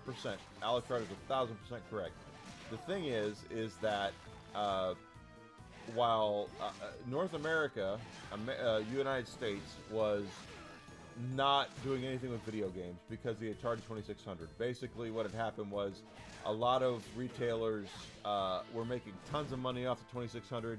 Atari made a lot of stupid-ass decisions towards the end of the console's lifespan, including not a stupid-ass, a lot of stupid-ass decisions, but one of them was trying to get people to buy new hardware, and people who had owned the same television for 30 years are asking why they need to buy a new video game console. You know, now we're adept to it. Every year we get new iPhones and whatnot, or in Galaxies, but back in 1982, 1983, why do you need to buy a new Atari? We have an Atari, you know, that kind of thing. Which is not stressed enough. That is a huge, huge thing. It really is. But on top of all that, Atari made a lot of stupid-ass business decisions that negatively impacted their business, including overspending for licenses that didn't sell. E.T. E.T. gets a lot of flack for being the worst game ever made. Flat out tell you, it's not. I've played and beaten E.T. It's not the worst game ever made. There's a lot worse out there. A lot more recent games that are worse than E.T., to be completely effing honest here. But basically, after Atari dropped out of the market, anything that had video game in the title, United States retailers didn't want anything to do with. Which is where Rob the Robot came in, for all you Mario Galaxy watchers who saw the movie and saw it's over. That was Rob the Robot, and he was the Trojan horse. He's Rob the Robot's the very definition of a Trojan horse. Nintendo wanted to get their console into stores. Atari didn't want to distribute it. Atari was Nintendo initially wanted Atari to distribute it, and Atari said no, or whatever. Oh crap! I just did that like a freaking idiot. Anyway, whatever. Anyway, so Nintendo's trying to get this console in stores, and United States retailers wouldn't touch it with a 20-foot pole. They were like, "No, get it away from me. I don't want anything to do with it." So Nintendo invented Rob the Robot. They invented Rob the Robot as a toy. They marketed it as a toy. So here's Rob the Robot. He's going to help you play your games, and that's the only way Nintendo got their console initially into stores. And my original Nintendo had Rob the Robot with it, including I wish I still had it, the gray gun, the gray zapper, which Nintendo had to change later. Once Nintendo had established that video games were a business and people were coming to them to buy stuff, Rob the Robot disappeared, because to this day, there are two games that Rob the Robot supported. Gyromite, as Alucard is so generously saying, which is one of the first games that it came with my Nintendo. And Duck Hunt. Oh, sorry, no, Duck Hunt didn't use the robot. Stack Up, which didn't really even... Both games didn't really need the robot. They really didn't. But they both did. They both supported the robot. After that, the robot disappeared because the game market here in the United States showed, yes, there's hunger out there for video games. So Nintendo took out the robot, and of course then it took completely off, because that was an expense that Nintendo didn't need to incur, was the robot. They took it out, and you know, then it was off to the races. That was just a expense they didn't need, because there was motors and things in that robot they didn't need to worry about.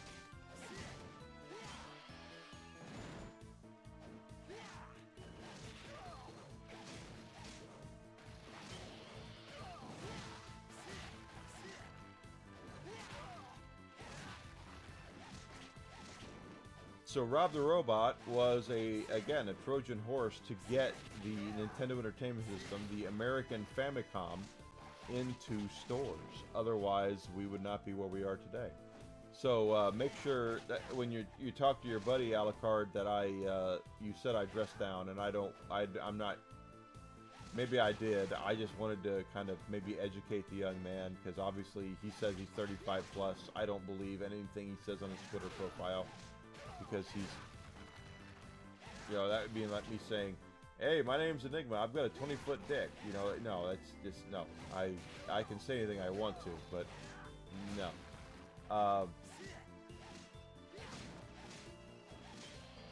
When people wonder how things happen the way that they did, the fact that Nintendo did save video games here in North America, America in particular, United States, is 100% fact. Yes, the Master System was available here. Yes, it was superior in a lot of ways, but Nintendo, they marketed themselves better. They had a lot of Super Mario and Zelda just killed it. Okay, I'm sorry. They knew what they were doing. They did it, and they I wouldn't say single-handedly. It may not have been single-handedly, but it's close to single-handedly. Brought home video games back to the United States market, because we didn't have it before them, before Nintendo did their shit.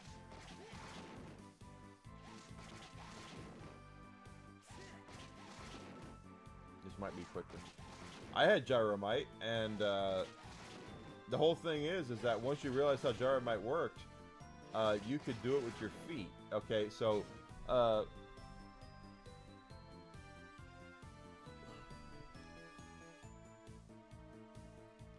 you bought Rob the Robot with the Nintendo, and it came with this all apparatus, all these gyros. Gyromite was about gyros, right?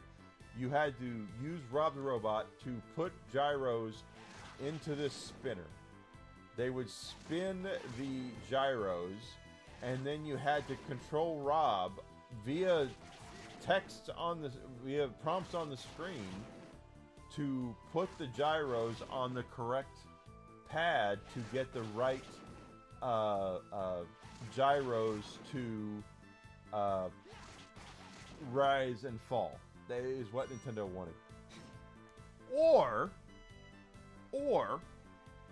as I figured out,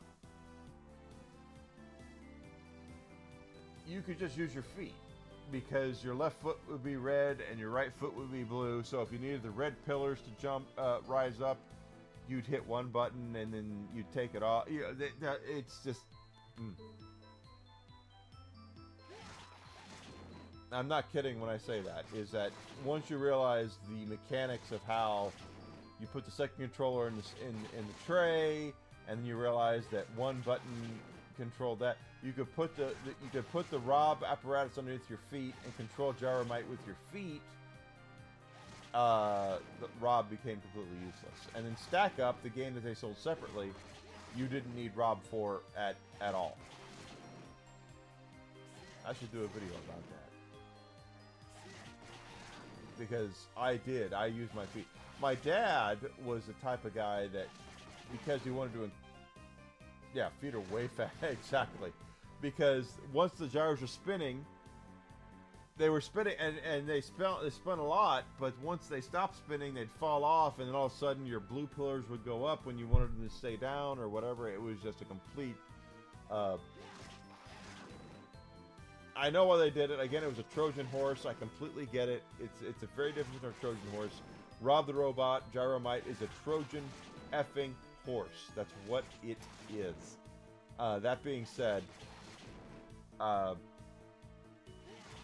once you realize the mechanics of the game and how it worked, using your feet was tons faster. The robot was way too slow, especially when those Smicks came after you.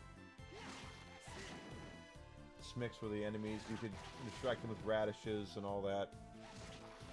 If you were smart, you'd put a radish on top of a pillar that could rise up, and then when the Smick stopped to eat it, then you could raise the platform up and kill the Smick, get rid of it.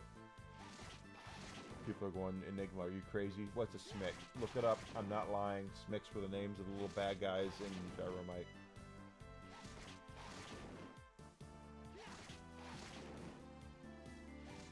Yeah, it was his 100th episode, wasn't it? Stack Up was completely... Yeah, I saw the episode. He's 100% right. Stack Up was not even a game based off of needing Rob the Robot. It was a memory... It was a game based off of the honor system.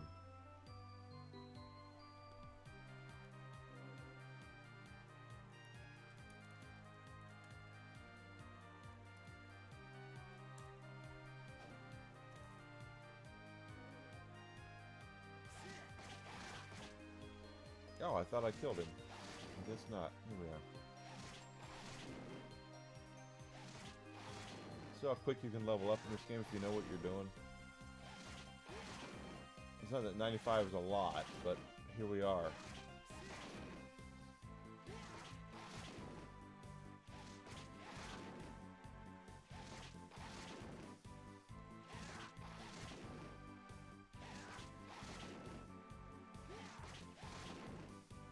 Go ahead and just get this one done, and we'll.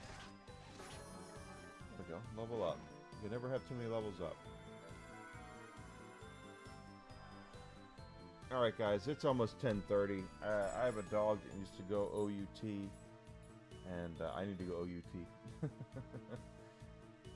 So, 41. I don't know where we need to go next. I need to look that up. Let me go up here.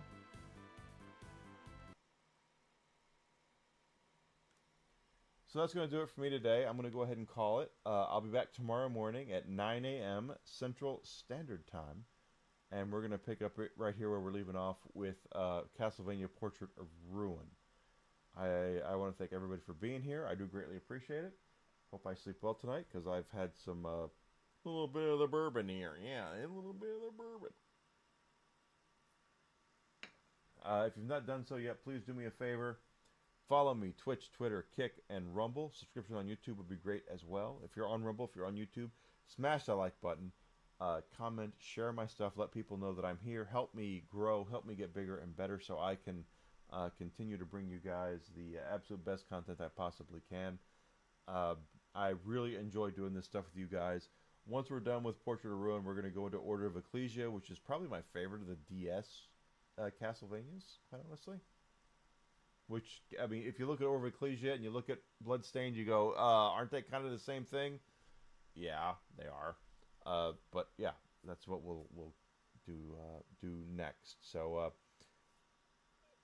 but anyway, tomorrow morning we'll be back normal. 9 a.m. I'll be back and we'll play more of this. So I'll see everybody tomorrow morning.